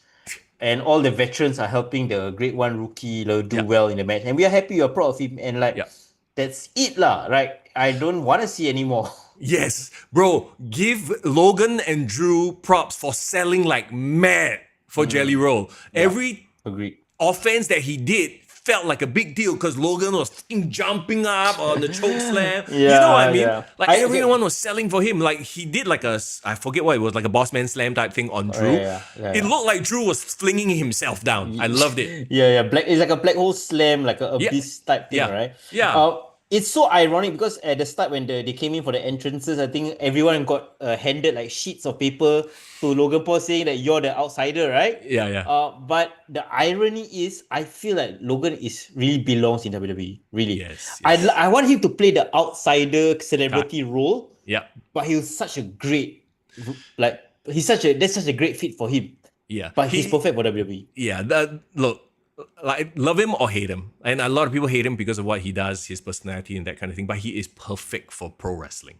And we said it the second he came in. The first promo he came, I'm like, this guy gets it. He understands the business. Correct. You know? Bro, you know what I'm excited for? What? After the match, you go see Drew McIntyre's Instagram. He posted a photo with them, and then his caption was like, I feel like I'm gonna start a social media faction with all the social media dons. Then he started tagging who? He started tagging Mr. Beast, Speed, Drewski. Honestly, right? I think Drew McIntyre should be part of that game because Drew McIntyre is a social media icon at this point in time, bro. He is. He is so. I love it. And I hope that it becomes a thing, and then he like literally builds his fan base off of other social media influencers, and then suddenly he's back in the world title scene because. I need Drew McIntyre in a Kai Cenat live stream, in a Speed live stream. Him bringing Speed around Scotland, bro. That should be the next one. All right, let's do it. Let's go. Okay. Logan Paul got the frog splash. Beautiful. Fall from grace, I think it's what he called it, right? Ooh. Yeah, that guy's super athletic. Anyway, let's talk about the main event of the evening. CM Punk versus Gunther for the World Heavyweight Championship. All right, I'll let you kick it off because CM Punk's your guy. Yeah, okay. At this point of the night, I felt like the whole show was very flat. And I know you said it as well on Discord. And I had to admit that I fell asleep halfway through the show. I woke up early, like you guys, excited to watch. Probably fell asleep somewhere around the Jake Cargill match. Wow, I wouldn't blame you. And then woke up right in time for like the main event. Of course, I did rewatch it again. But at this point, I was groggy. I was like, alamak, 9 o'clock already. Okay, never mind. Let's see what's happening. And then just nice, it was CM Punk coming up. And you know what? I had high hopes for this match because even though it wasn't well built, to be honest, it wasn't well built. But CM Punk and Gunther has been doing the house show loop. And a lot of people were reporting that they really had great matches, right? Yeah. So I was excited to see how two of my favorite guys of this current era, how can they actually wrestle a great match that will be approved by Jim Cornette, essentially. It's funny that you say that of this era, because CM Punk, would you consider him as a top wrestler of this era? I would. Oh, okay. You know why? Okay. You know why? When he was the top guy in his era, he wasn't treated like a top guy. True. Now he's being treated like a top guy. So he's getting that Cena main event run. He finally has been craving. I know it's a bit late in his career. Still. But he is, I think, since he came back, he's been very much part of this current era. Did you like his gear? Oh, the Fantastic Four thing? Yeah. So, I mean, obviously, like he does the whole it's clobbering time, right? Yeah, he comes out in this light blue that is similar to the Fantastic Four light blue. Yeah. Perfect. I think that was the only, I would say, special entrance, the most special entrance that there was of the night. I got excited. And Gunther has had great matches with my favorites. Like last week he had a great match with Randy, which I voted, top wrestling match of the year. And the thing about so while I do consider CM Punk a great wrestler, even I am very honest to say that he's not the best wrestler in the world, right? It's really more of a state of mind, how he approaches wrestling. Especially at his age. Correct. So he can't he's not as athletic as Randy, for sure. He's not as smooth as Randy. But what I think Punk does really, really well is put a lot of emotion in his moves and his approach to in-ring work. Right? Yep. Like the way he does a move, the way he counters, it feels like he is always fighting, he's always struggling, and against somebody like Gunther, right? And he wrestles so smartly, like everything he does logically makes sense in a wrestling context, like how he stopped a chop from Gunther. Do you see that? Yes. That's freaking why no one else thought of that? Just stop. I mean, everything down to him trying to submit Gunther several times because why? Gunther submitted, he lost to Jay. via Correct. submission. So technically, in I guess MMA terms or whatever, like he's prone to submissions. Correct. So like that's why it makes sense for him trying to ground him constantly, trying to get him in the anaconda vice, all these moves. I did not see where he got bladed or like he got Okay. juice on him. Do you remember? The Crimson Mask. So it was the spot, the table. It was a table spot. It was right before the table spot. So I can't even remember how the table spot happened, but Gunther essentially went through the table, right? And then when he reappeared, and okay, again, this is kudos to Gunther. He is like honestly, in 2025, the perfect wrestler is Gunther at this point. So how do you make somebody who is physically more dominant? And this whole match, the story was, yes, CM Punk got a few licks in, he was wrestling smart, but Gunther was still dominating him for the most part, right? Because of sheer size, strength, the chops, stuff like that. So how do you make him like weak? How do you justify him losing? He freaked out. Do you see his face when he realized the blood was on him? I think this was a very deliberate decision. It wasn't blood for the sake of blood. It was to tell the story of him seeing his own blood for the first time and how him reacting to it ultimately cost him the match. And he's never bled that much before. Yes. And I think it sucked him out. That's one thing. That's a great storytelling tool. Yes. Yeah. And of course WWE is not known for bleeding. Like it's not John Moxley here, right? So suddenly it felt very real. Like, oh shit, like Gunther can reasonably logically lose at this point in time. He definitely bladed, right? He didn't hard way this, right? No, I think he bladed, but because they were trying to tell the story. They were trying to justify that he mentally broke and he never saw his blood ever, and this is the first time, and he freaked out.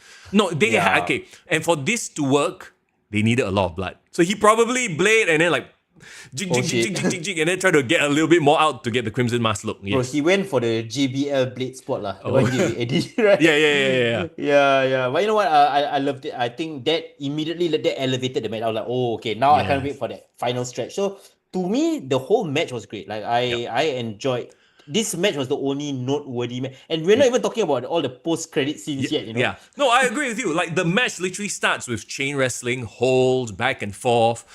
It felt like an actual fight, which is what Rishi points out. A lot of his matches feel like an actual fight, and I think, look, we're all guilty of trying to be like funny and special and different and put flair into our matches.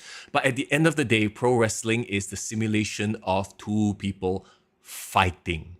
That's why I and a lot of people have such an issue with choreographed spots. Fancy twirls look great in a clip, but then when you realize the guy is standing there waiting to hold and catch, it kills the illusion. Exactly. In this case, I slap you, sounds painful, you react like, wow, so pain.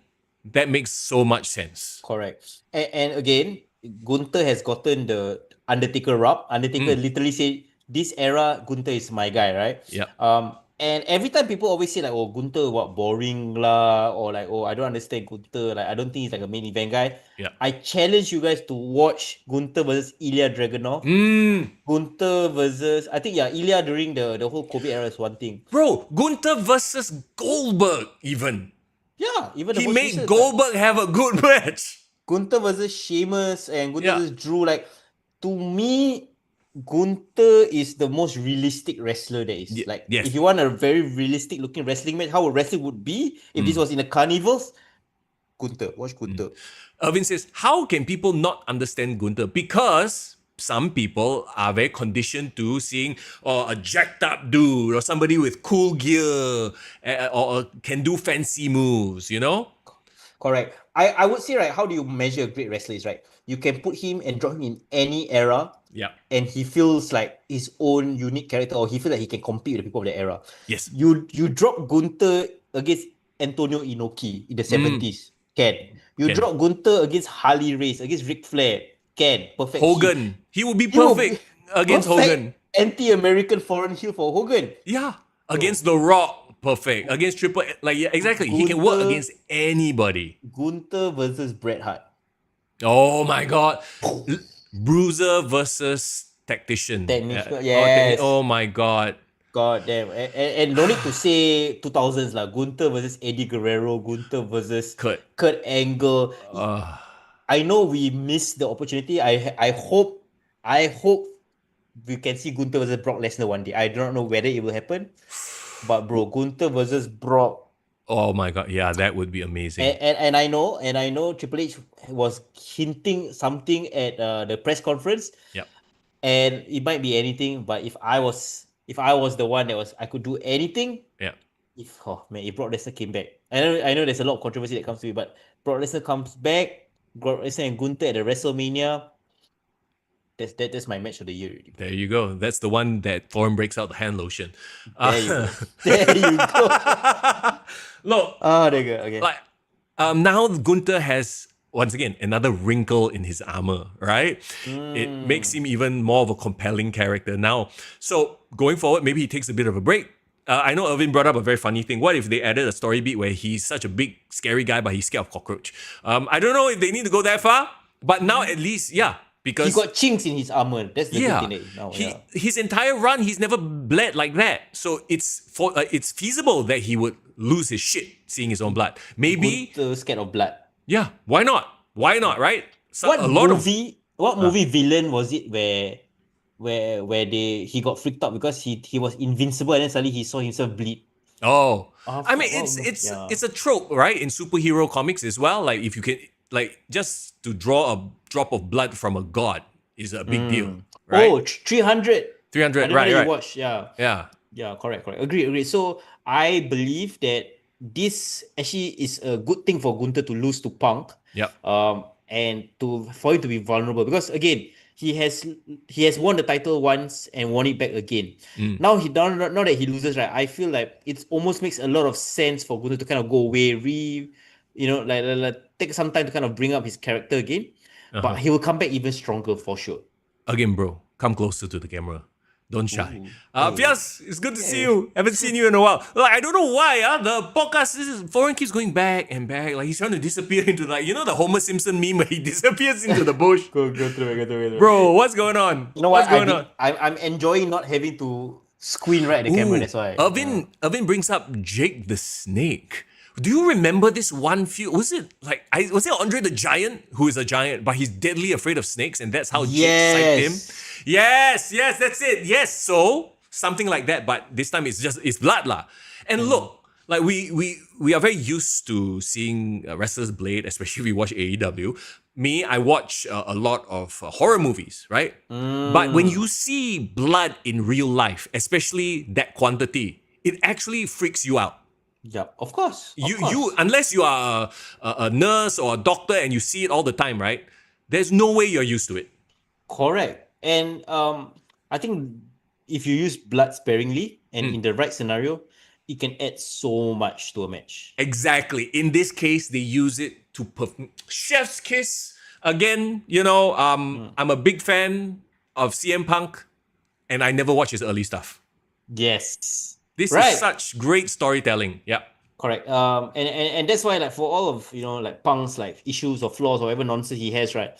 I think what makes Punk so compelling is that he gets wrestling. Like he gets wrestling can be simple, it can be complex, it can tell a story. He gets all the facets of what makes wrestling works. As long as he's not working with children and actually working with adults, he'll be fine. All right, let's talk about the post stuff. All right, so that's not even it, right? So Gunther's freaking out about the blood, and again, I love the acting. Gunther actually looking scared.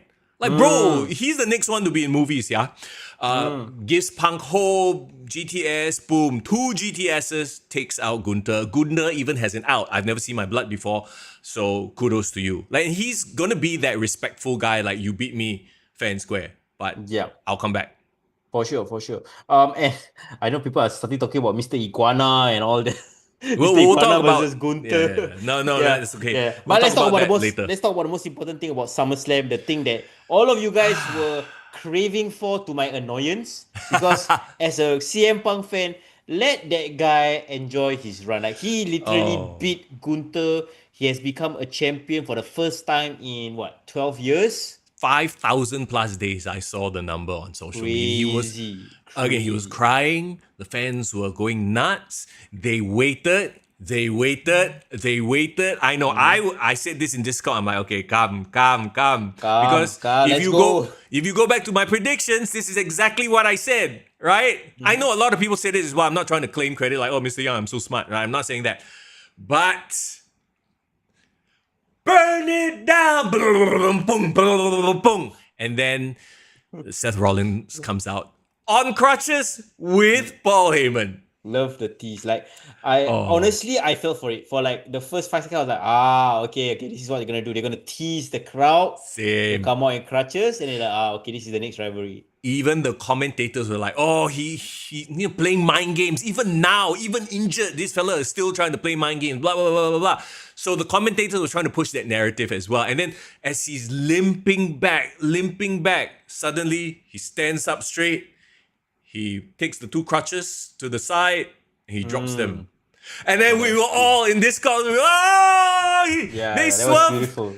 It was a double swerve. Yeah, that was beautiful. Like, I mean, a part of me wish he did the Kevin Nash thing. I still love that Kevin Nash meme. You know the one where he's on the wheelchair and he got like the fixed cast of his leg. Yeah. And his leg is like just like in 90 degrees. Yeah. But then he removed the cloth and he can stand up, and then the leg is just a fake leg. Yeah, remember that meme? No, I don't WCW? actually. Oh, she got to see that. It's hilarious. So I wish they played that level of illusion, but No need lah, just lim a bit can already lah. yeah, so the fact when he dropped those not only the dropping of the crutches that got me, it was the unbuckling the braces. Yes. That was like, oh really? Okay, so they played us.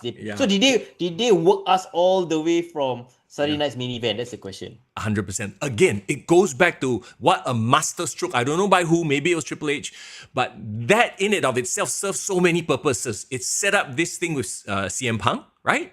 It set up the surprise cash in because in all our minds, oh, he's injured, cannot be him. We even completely like removed him. Well, not all of us. And also, in that weekend, he took away all the chatter, all the online noise from AEW. Oh, is this a work? Is this a shoot? Blah, blah, blah, Seth Rollins. And then now you can even go into LA Knight versus Seth Rollins. LA Knight being like, what the hell? I thought, like, what? You mean you cheated your way through? Like, you know? So LA Knight kind of got screwed. Correct. A lot of layers to this as well. And I actually kind of agree with Fia's booking over there, right? Like, I wish that he had gone to the ring in his crutches and then suddenly dropped his crutches there instead of the ramp. I think that would have created an even bigger moment in my opinion as well. Yeah. Okay, so the funny comment, everyone was like, hey, just run out of the ring lah, CM Punk, while you stand there and stare at him. You know, that you tired, like just sour, don't let him get the opportunity to whack you. But okay, I get it lah. Like he hates Seth also lah, so there's a mutual hatred there. Yeah. Oh, Diff, as somebody who just came back from knee surgery, so the brace looks legit lah. I also felt for it. I thought it was legit, right? Yeah. So yeah. Well, you know what? Tobakin says, what's up, by the way? He was legitimately hurt, maybe, but injury wasn't as serious as they made it out to be. He decided to milk it. So I've heard, and this is the beauty of this current era of wrestling, there are so many takes, so many rumors about, oh, he was a bit injured, so they decided to play it up, or maybe he was legit injured, but not as serious, or he was not injured at all, but they want to play this angle. I'm like, whatever, I love that we can be swerved. Now, even in this era, I love that. It reminds me of what? WrestleMania 33. Yeah. Seth Rollins versus Triple H. When Seth Rollins I think he got attacked by Samoa Joe, right? Oh, and then he took his knee, and everyone was so scared because they thought like he's gonna miss WrestleMania 2 years in a row. And he also again did the same thing. He played up the injury angle, or crutches, and then he dropped it and he attacked Triple H. So it's actually not even a new thing. Like it has been done before by Seth Rollins himself. Yep. Yeah, so it's great. I loved it. And then of course, Michael Cole, the ruse of the century. The second he said, I was like, yeah, this is no heist of the century. What is this? The sequel? The heist of the century sequel is ruse of the century. So what's next? What's the third one? Every movie, series needs a trilogy, right? The bamboozlement of the century, the lie of the century. You know what it is? It's that Michael Cole call when Shane McMahon jumped off the Hell in a Cell. Yeah. Oh wow, is this what Mankind or something like that? Remember? It's clearly What? he scripted it. Like he had a script ready Yeah. to react to the moment that it felt like, nah, he didn't come out with this by himself. He probably prepared that line. Yeah, for sure. Yeah. It wasn't oh my god, he's broken in half. Yeah. It's something that he thought of because he knew this was going to happen, right? But Not- whatever, yeah. like he tried, the rules of the century. I'm sure, whatever. It's cute. It's cute. It's cute. It's cute. It's not. It's no. Heist It's of the not century. iconic. I don't know. Maybe not. Yeah, iconic. There you go. Seth Rollins is the champion. Did you see the timing, by the way? I saw. 5 minutes, 10 seconds, shorter than Drew McIntyre's title reign. And another- Drew made, very sure to mention it. And yes, again, another sort of like throwback, like love the storytelling here. Yeah, I was enjoying the memes, to be honest. Like, even though yes, I'm sad CM Punk like only had the title run for like 5 minutes, but the memes that came out was hilarious. There was this one meme, the Martin Scorsese Absolute Cinema meme. Yeah. Somebody superimposed Tony Khan's face on it. Absolute Cinema.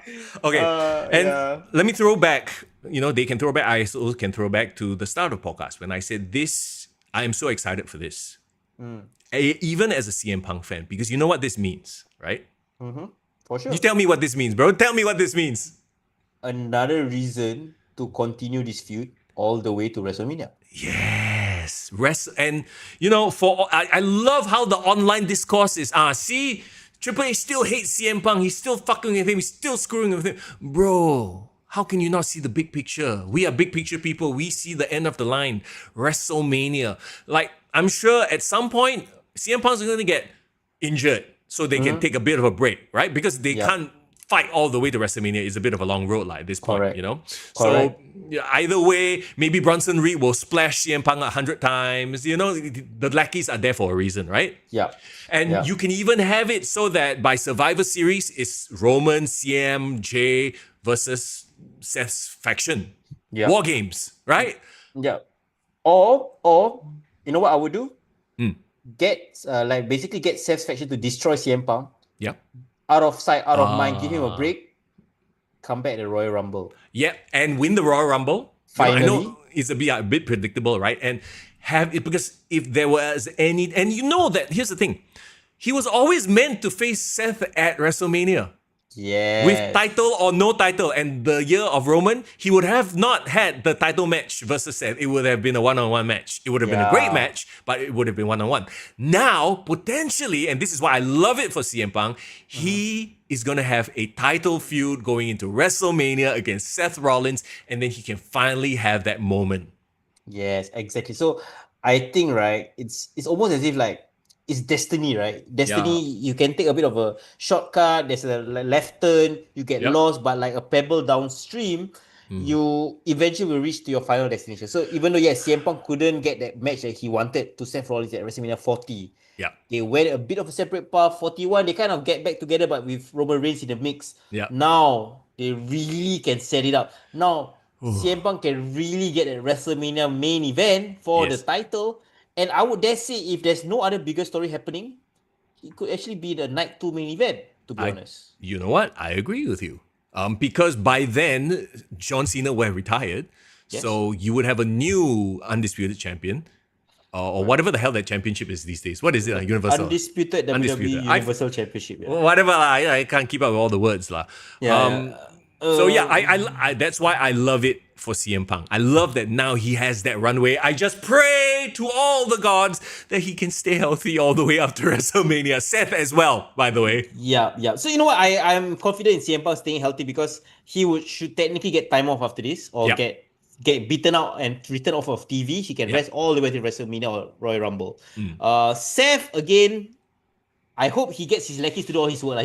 Now he manager already, Yeah. So let all his underlings do all the getting beaten up and stuff. Don't get him involved. And even if he's going to be in the match, a tag team, him and the lackeys, him and Bronson, let them do the heavy lifting. He comes in and does a little bit. Yes, exactly. 100% agree. He can be that dominant heel champion that rarely wrestles.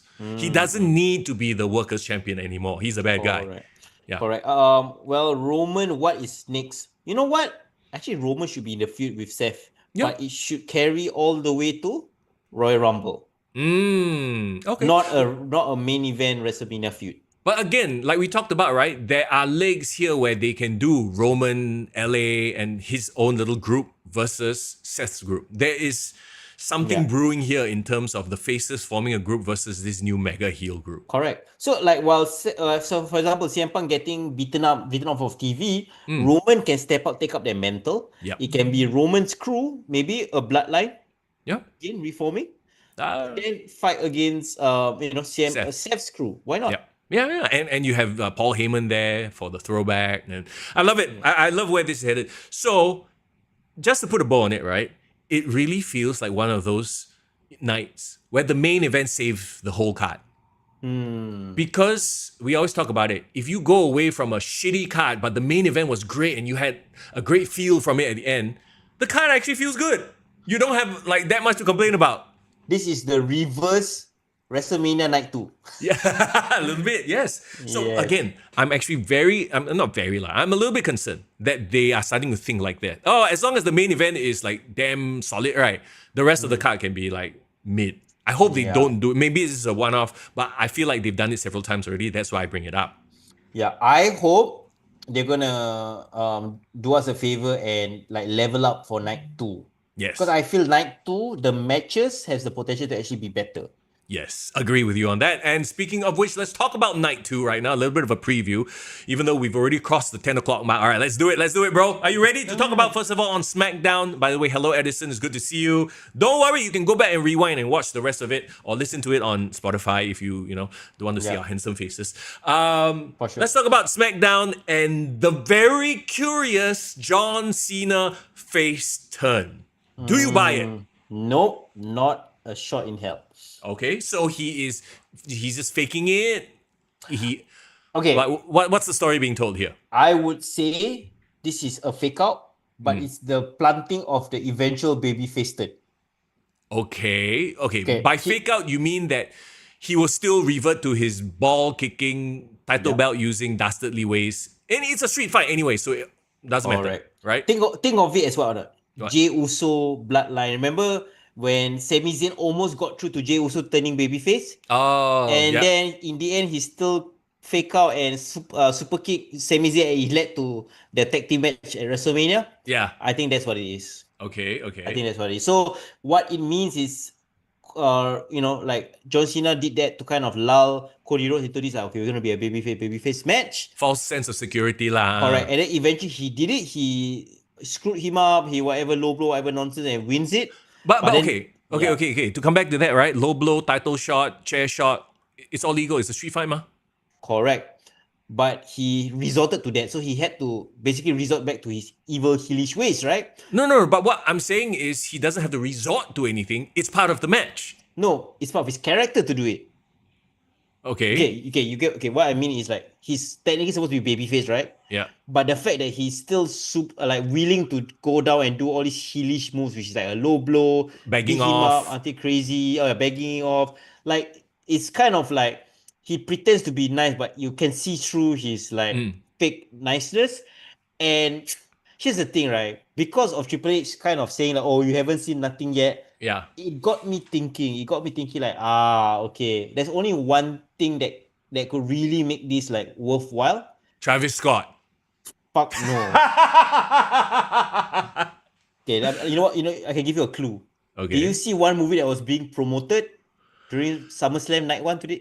This past morning? Wasn't it the horror movie, the new one, Weapons? No, not that one. Oh, what other movie was being? The Smashing Machine, bro. Set to be released October this fall. Did you hear about the test reviews, the test audiences? Yeah, I saying that it was like unbearable. Yeah, it was like the never mind. But the point I'm trying to make is, right, hear me out, right?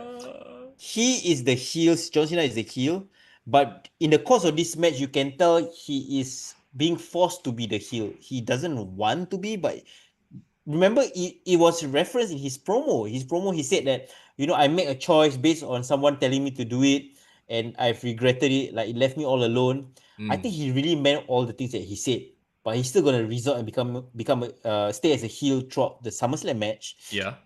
And when maybe there's an inkling that he wants to do the right thing, The Rock comes back. Street fight, remember?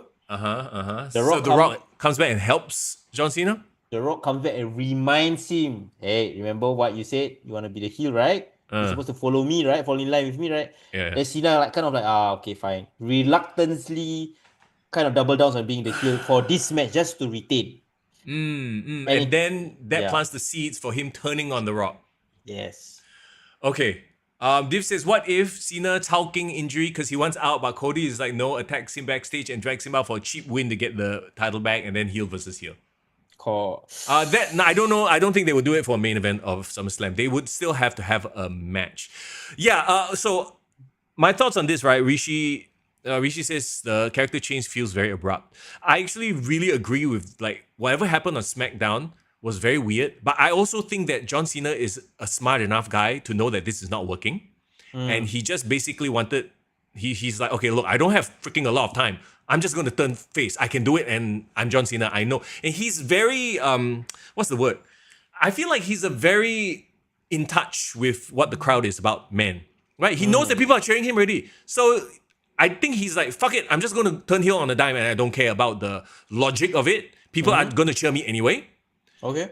And I actually think that this is where Cody straight up just turns heel.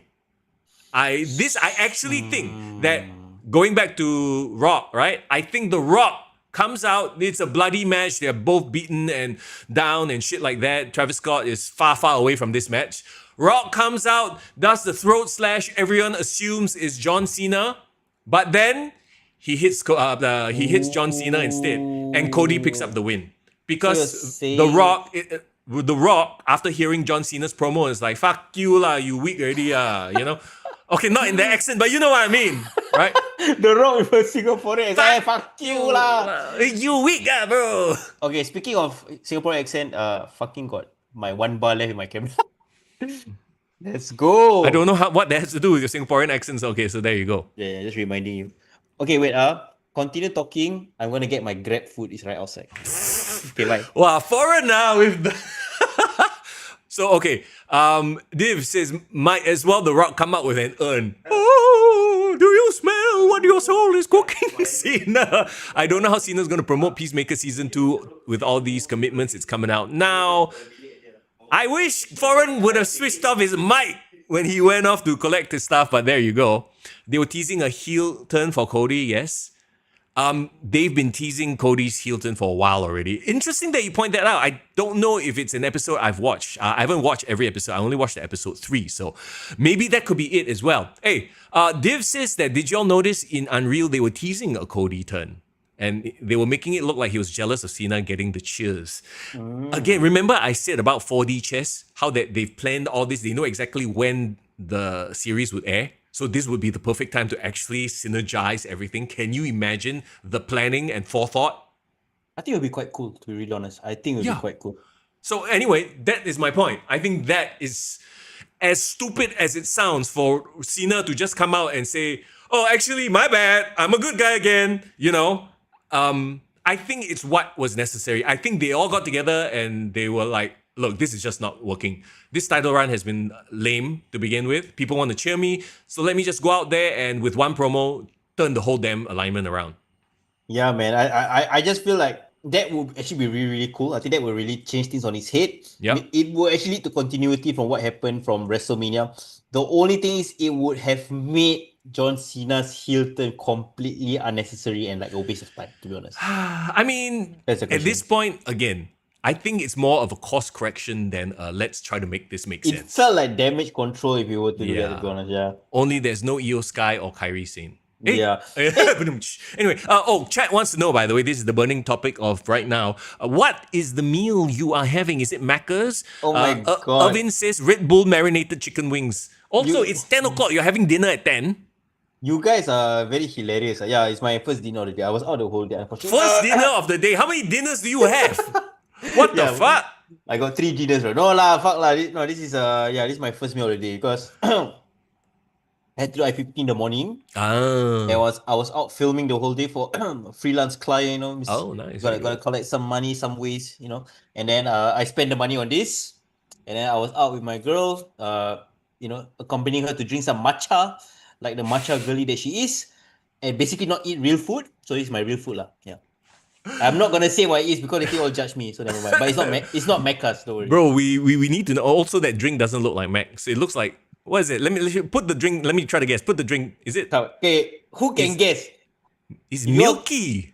If you guess, I give you a W. It's a milky drink. It's soybean. Very close. One word. One word. Not milky, but Yeet. not milky, but Chalky. it's milk. It's ice milk. Okay. What? Ice milk? It's not tau hui zui. Is it moss? It's not moss. Moss don't have milk. No, like if you go to those like mama store, right? They make like teh susu. Yeah. But I make ice susu. I like to drink Ice. So it's ice milk lah. Yeah, it's ice milk lah. Wow, hope for it.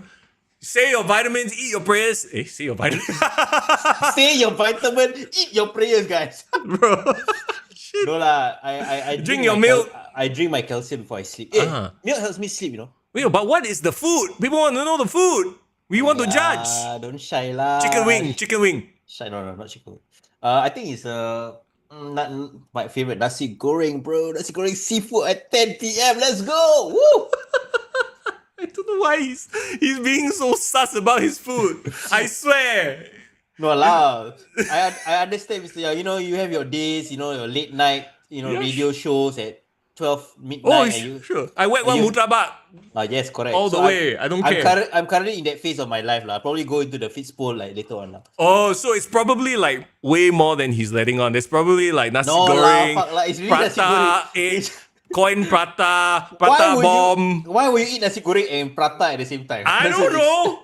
You were really, really, really hungry. It's No not lah, just the susu. It's like at the side got one dinosaur. Okay, and if then anyone lives in like the Boon Keng Lavender area, is this very awesome 24-hour mamak place called Al Majlis. So the thing is they have like nasi goreng, but not just the nasi goreng mamak. They have like the nasi goreng seafood, nasi goreng pattaya, all that nonsense. I'm a nasi goreng guy at heart, and this is why I have a tummy. And confirm got one mutton biryani also there. Anyway, come. Yeah. Anyway, we're wasting time, bro. I have literally 1 bar left on my. I don't care. We're gonna go until your camera shuts down. Nobody stops kick to the guy. Okay, here we go. Hey, Vin asked me to show my Grab receipt. Hey, you all think what? It's not OnlyFans ah. You pay me money, I show you my Grab receipt. Come. Okay. Hey, maybe they can be your next sponsor. Faster, show the brand name. This and then some more like, and then you can talk about their food, and it's usually supper time. You can order from Grab, bro. This is it. This is the business model. Let's go. This is the way. Okay, come. Night 2, Summerslam. After we talked about John Cena's abrupt face turn, right? Naomi versus Rhea versus Io Sky. Naomi is the women's championship triple threat match. Correct. So weird because I'm so used to Naomi with Jade Cargill feuding. For her to be inserted into this feels like so random. But you know what? I kind of like it. I kind of like Naomi running roughshod, being chaotic on Raw. I hope that they don't just. Okay, you know what I think will happen? Let Naomi win because Rhea and Io cancel each other out. Naomi can, quote unquote, be cheap about it, you know, to keep her heel heat. And then Naomi and Rhea go on to Australia. Ooh. Because they are going to do Crown Jewel in Perth. But why wouldn't Triple H then want to push Rhea as the champion going into Perth? No, Rhea can win in Perth and have a great crowning moment in her hometown. So Rhea versus Naomi? Yeah, in Perth. Yeah. Okay, fair enough. So you just Naomi wins. Pull Io out of the way, out of the equation. Io can go and feud with somebody else. Again, maybe she can feud with Tiffany Stratton or Jade Cargill. There you go. Maybe. Becky Lynch, the Intercontinental Champion, versus Lyra Valkyria. There's a stipulation on this. If Lynch wins, Valkyria can no longer... I remember already. No DQ, no count out, last chance match. Ugh. Honestly, I think this might be the best female match of the weekend. Yeah, they have insane chemistry. Becky has made Lyra very compelling. For a while, Lyra was like kind of floundering. Yep. She was great matches, but who cares about Lyra? But I think Becky has made Lyra like someone we care about. So there's a great kudos to Becky. And it has elevated the IC title strap, bro. Absolutely. I wonder if Bayley will play a role in this match. You know, they're still teasing that connection.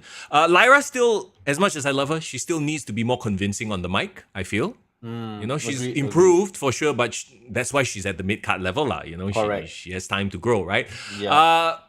I remember last week you said Becky wins this. And Lyra, and then when Becky loses, then Lyra can challenge and win the title back. Yes, because I feel like I want to see that feud between Becky and Bailey. Or I wouldn't even mind Bailey causing Lyra, and then Lyra and Bailey can do a feud. Bailey becoming a heel perhaps again, I don't know. And then Becky moving on to someone new, because I feel like there's a lot of people in the mid card that I think deserves a bit of that IC strap push as well, right? Agree. Yeah. Div says, Foreign, don't poop on Mr. Young's bird girl. It's the ex. Okay, look, I'm going to go with very simple booking here. I think we're overthinking it. I think Lyra is going to win. Okay. After they've been feuding back and forth, you know, Becky screwed Lyra of the title, blah, blah, blah. Lyra will win it back and boom, they move on. I think it's as simple as that. Okay. I mean, keeping it simple is nothing wrong. I think it's fine. Yeah.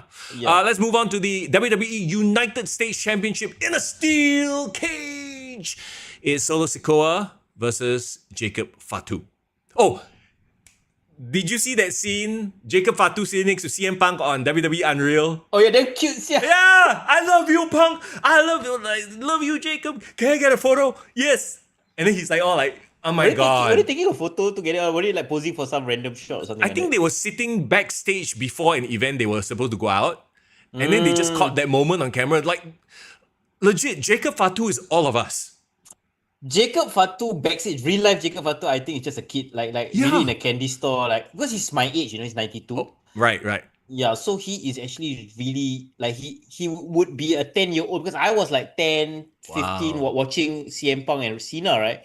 So he's literally hanging out with his childhood heroes. I think it's super wholesome to see. I love that they're showing this side of him. If anything, it makes us love him more. Irvin says, Lyra should take out one feather and tickle people. I think she can tickle me. Okay, come. Tickle me young, not tickle me Elmo. Sure. Solo versus Jacob. I think Solo should still retain. Shenanigans. You got Tala, Tama, Toa, I don't know who JC Mateo, the least aura of the lot. Not aura farming, I think aura digging. I think it's terrible, bro. Yeah. They will you know involved. what? They will get involved clearly, but honestly, I'm actually looking forward to this match. You know why? Why? Just for Solo doing all his weird emotes. Yeah, I think Solo is my guy now, bro. Solo is that. Yeah, and then doing like weird shit. Yeah, I think that Jacob can take a loss here and then, you know, then go on and carry on the feud. Yeah. Yeah. Maybe Tama. Wait, which is the one that's still out? Tama Tonga. Yeah. Tama Tonga, Yes. Oh my god, Tama Tonga returning will be the best. Yes, ever. and Tonga Lower trying to climb a cage is just meme farming at this point. Yeah, cinema, bro. Some shit botch waiting to happen, so I'm here for it. Yeah. Okay, come. Do we both agree Solo? Yes, Solo, and poor Jimmy. Yes, Jimmy is completely not part of the equation, kind of part of the equation. Yeah. Okay. Oh, by the way, you guys, when we are talking about the match, feel free to let us know who you think will win also. Dominic Mysterio versus AJ Styles Intercontinental Championship. AJ did mention that this is going to be his last SummerSlam, because I think this is going to be his last WrestleMania next year. Anyway, I think he's about wrapping it up. Yeah, he's going to retire. You know what? I kind of enjoying this Dom taking over Triple R kind of thing. Agree. And if he's gonna go down that side quest, I would rather him drop the IC title to AJ Styles, to be honest. But okay, I see where you're going there. And then also as a consequence, Judgment Day lose all their titles. Yes. Wow, most of their titles, because Finn and JD still have it? Actually, I don't even know. It's so inconsequential. Yeah, they still have it. Yeah, Finn and JD have it on the Raw, right?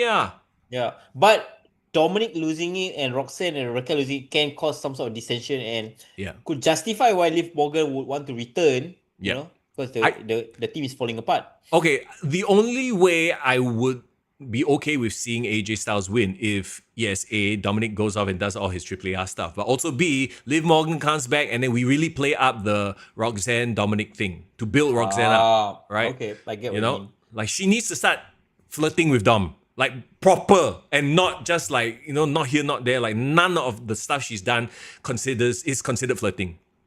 You know what? She's not on Dom's level. That's why. Dom have more baddies lah, bro. Bro, Dom bag rear. Enough said. Like, Dom dumb Rhea for Liv, bro. Yeah. That's his aura farming Bro. level, bro. Dom peaked twice. Like, what the fuck? You know what? He's my guy. He's my guy. I will support him whatever he wants to do with his life. Can Dom please retain so Penta can? Penta's another guy, you know? Yeah, true. Yeah. Okay. I hear you, but I also think that AJ Styles wants to give Dom the rub.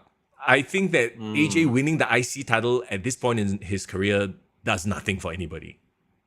Might as well give Dom the rub, like the proper stamp. Or, yes, Dom survives this time around, but it's a series of matches and eventually maybe he will trade wins. I wouldn't be against that. Sure, maybe. I love Irvin, who says maybe plot twist Roxy win over Raquel. Bro, I said this a few weeks ago. I'm not even talking about best friend, if you know what I mean. Wing wing. Okay. Eric Bischoff booking right there. HLA, let's go. Again, I'm voting for a Dominic win here. Okay, you're going for AJ Styles. I'm going for AJ Styles. All right, here we go. Six pack. This is like the gimmick night, huh?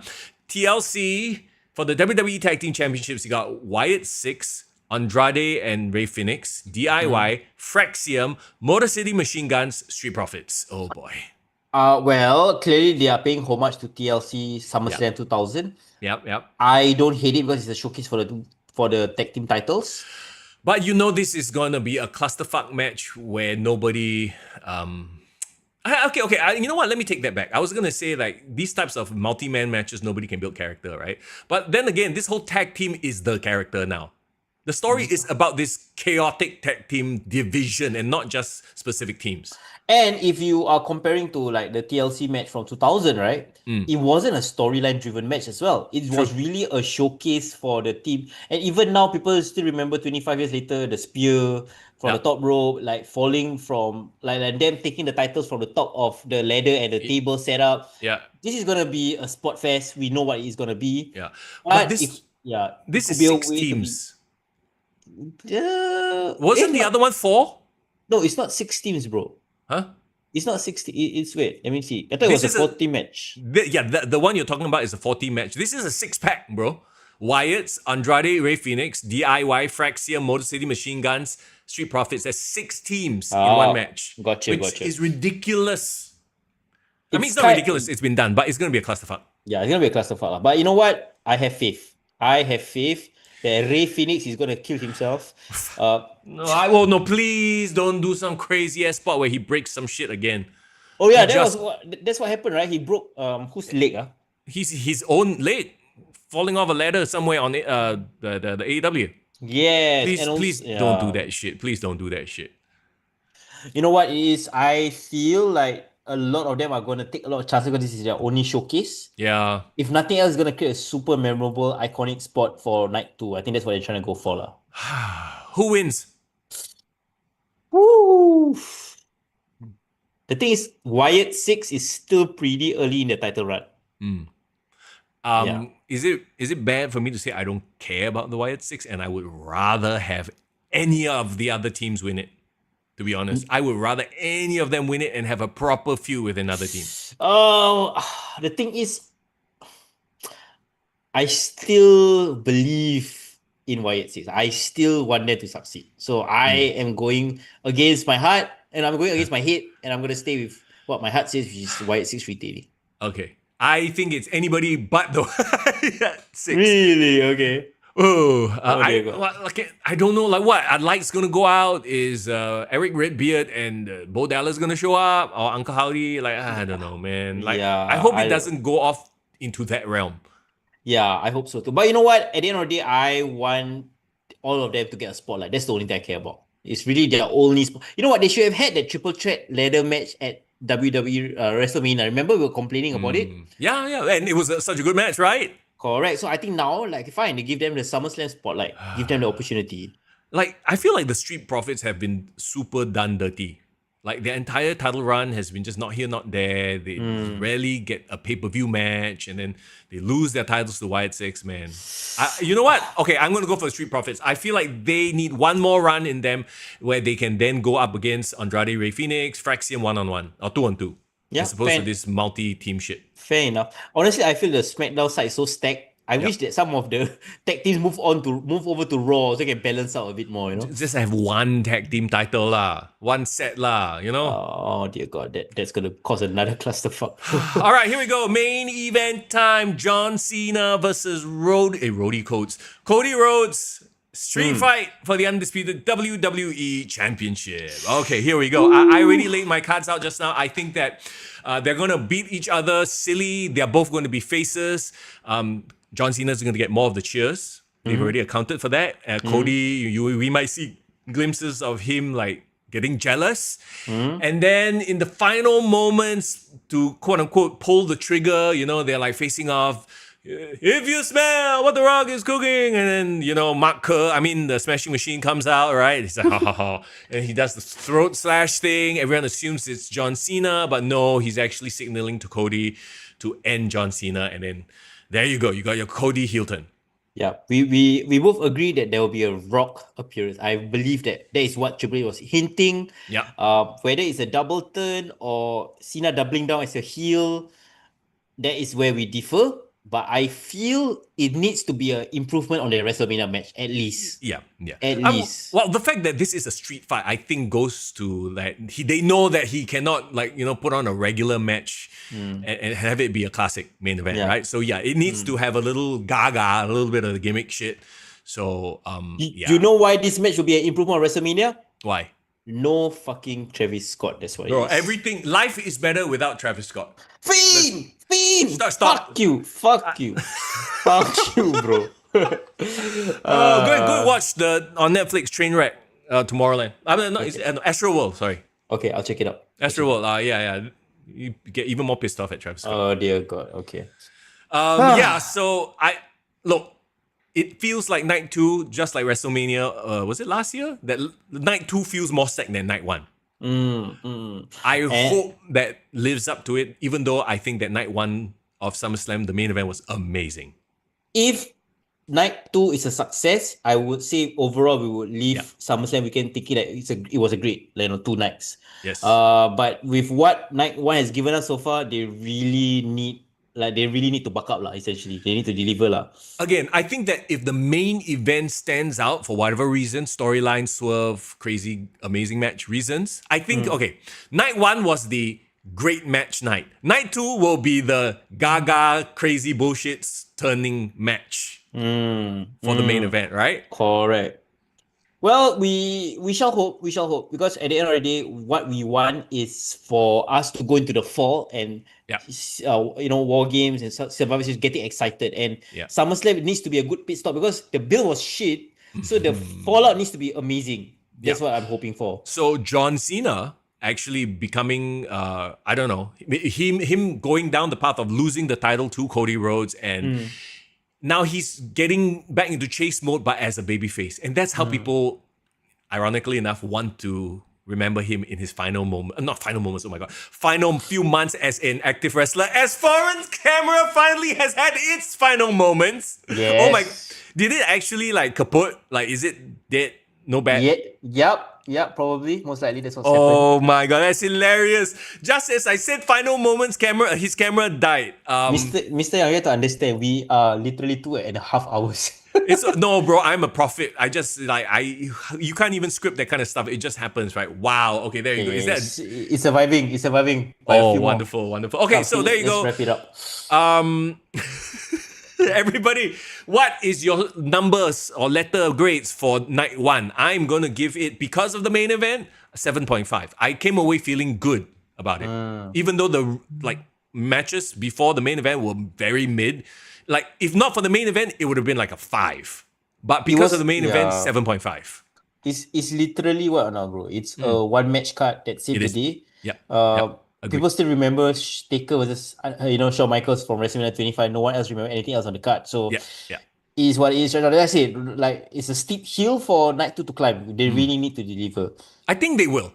Just looking at the card, I think they can only deliver. But okay, everybody, what are your number grades? Alfred says 8, Irvin says 7.5. There you go. Foreign, what do you say? I would say to me it was a 6.5. Wow! Because your guy lost. Okay, fine. I'll give it to you. Not even that. I really think the match carried the whole card, and the rest of the card just really did not deliver. Wow. Okay, there you go. We got 8, 7, 7.5. There you go. You know what? All valid, all very fair. Night 2. Okay, so we won't come on and do a podcast tomorrow because we're gonna be like super tired and dead, and we have work. I have an event to go to at night as well, so I won't even be streaming on my own channel tomorrow night. Yeah, but you know what? I think we'll rely heavily on you guys tomorrow morning to Bro, carry the load. I'm gonna be there 6 a.m. on the Discord. I might be sleepy, but I'm gonna be there for SummerSlam night 2. So guys, just come on the Discord and we'll chat and react to what happens. Yeah, Absolutely. so just go hang on the chat, on the Discord, enjoy SummerSlam night 2. We'll talk about it next week on the podcast for sure. Absolutely. And also, once again, check out our brand new lower thirds. We have our own nameplates. How cool are we, bro? I guess we are. I love that we're glazing ourselves. And if you guys enjoy us and you do not want my camera to die and like disconnect, I guess we have to invest in a Telegram or like, I don't know, what's a better Zoom software that can keep us. Bro, you need a dummy battery. We don't need new software. You need a battery to.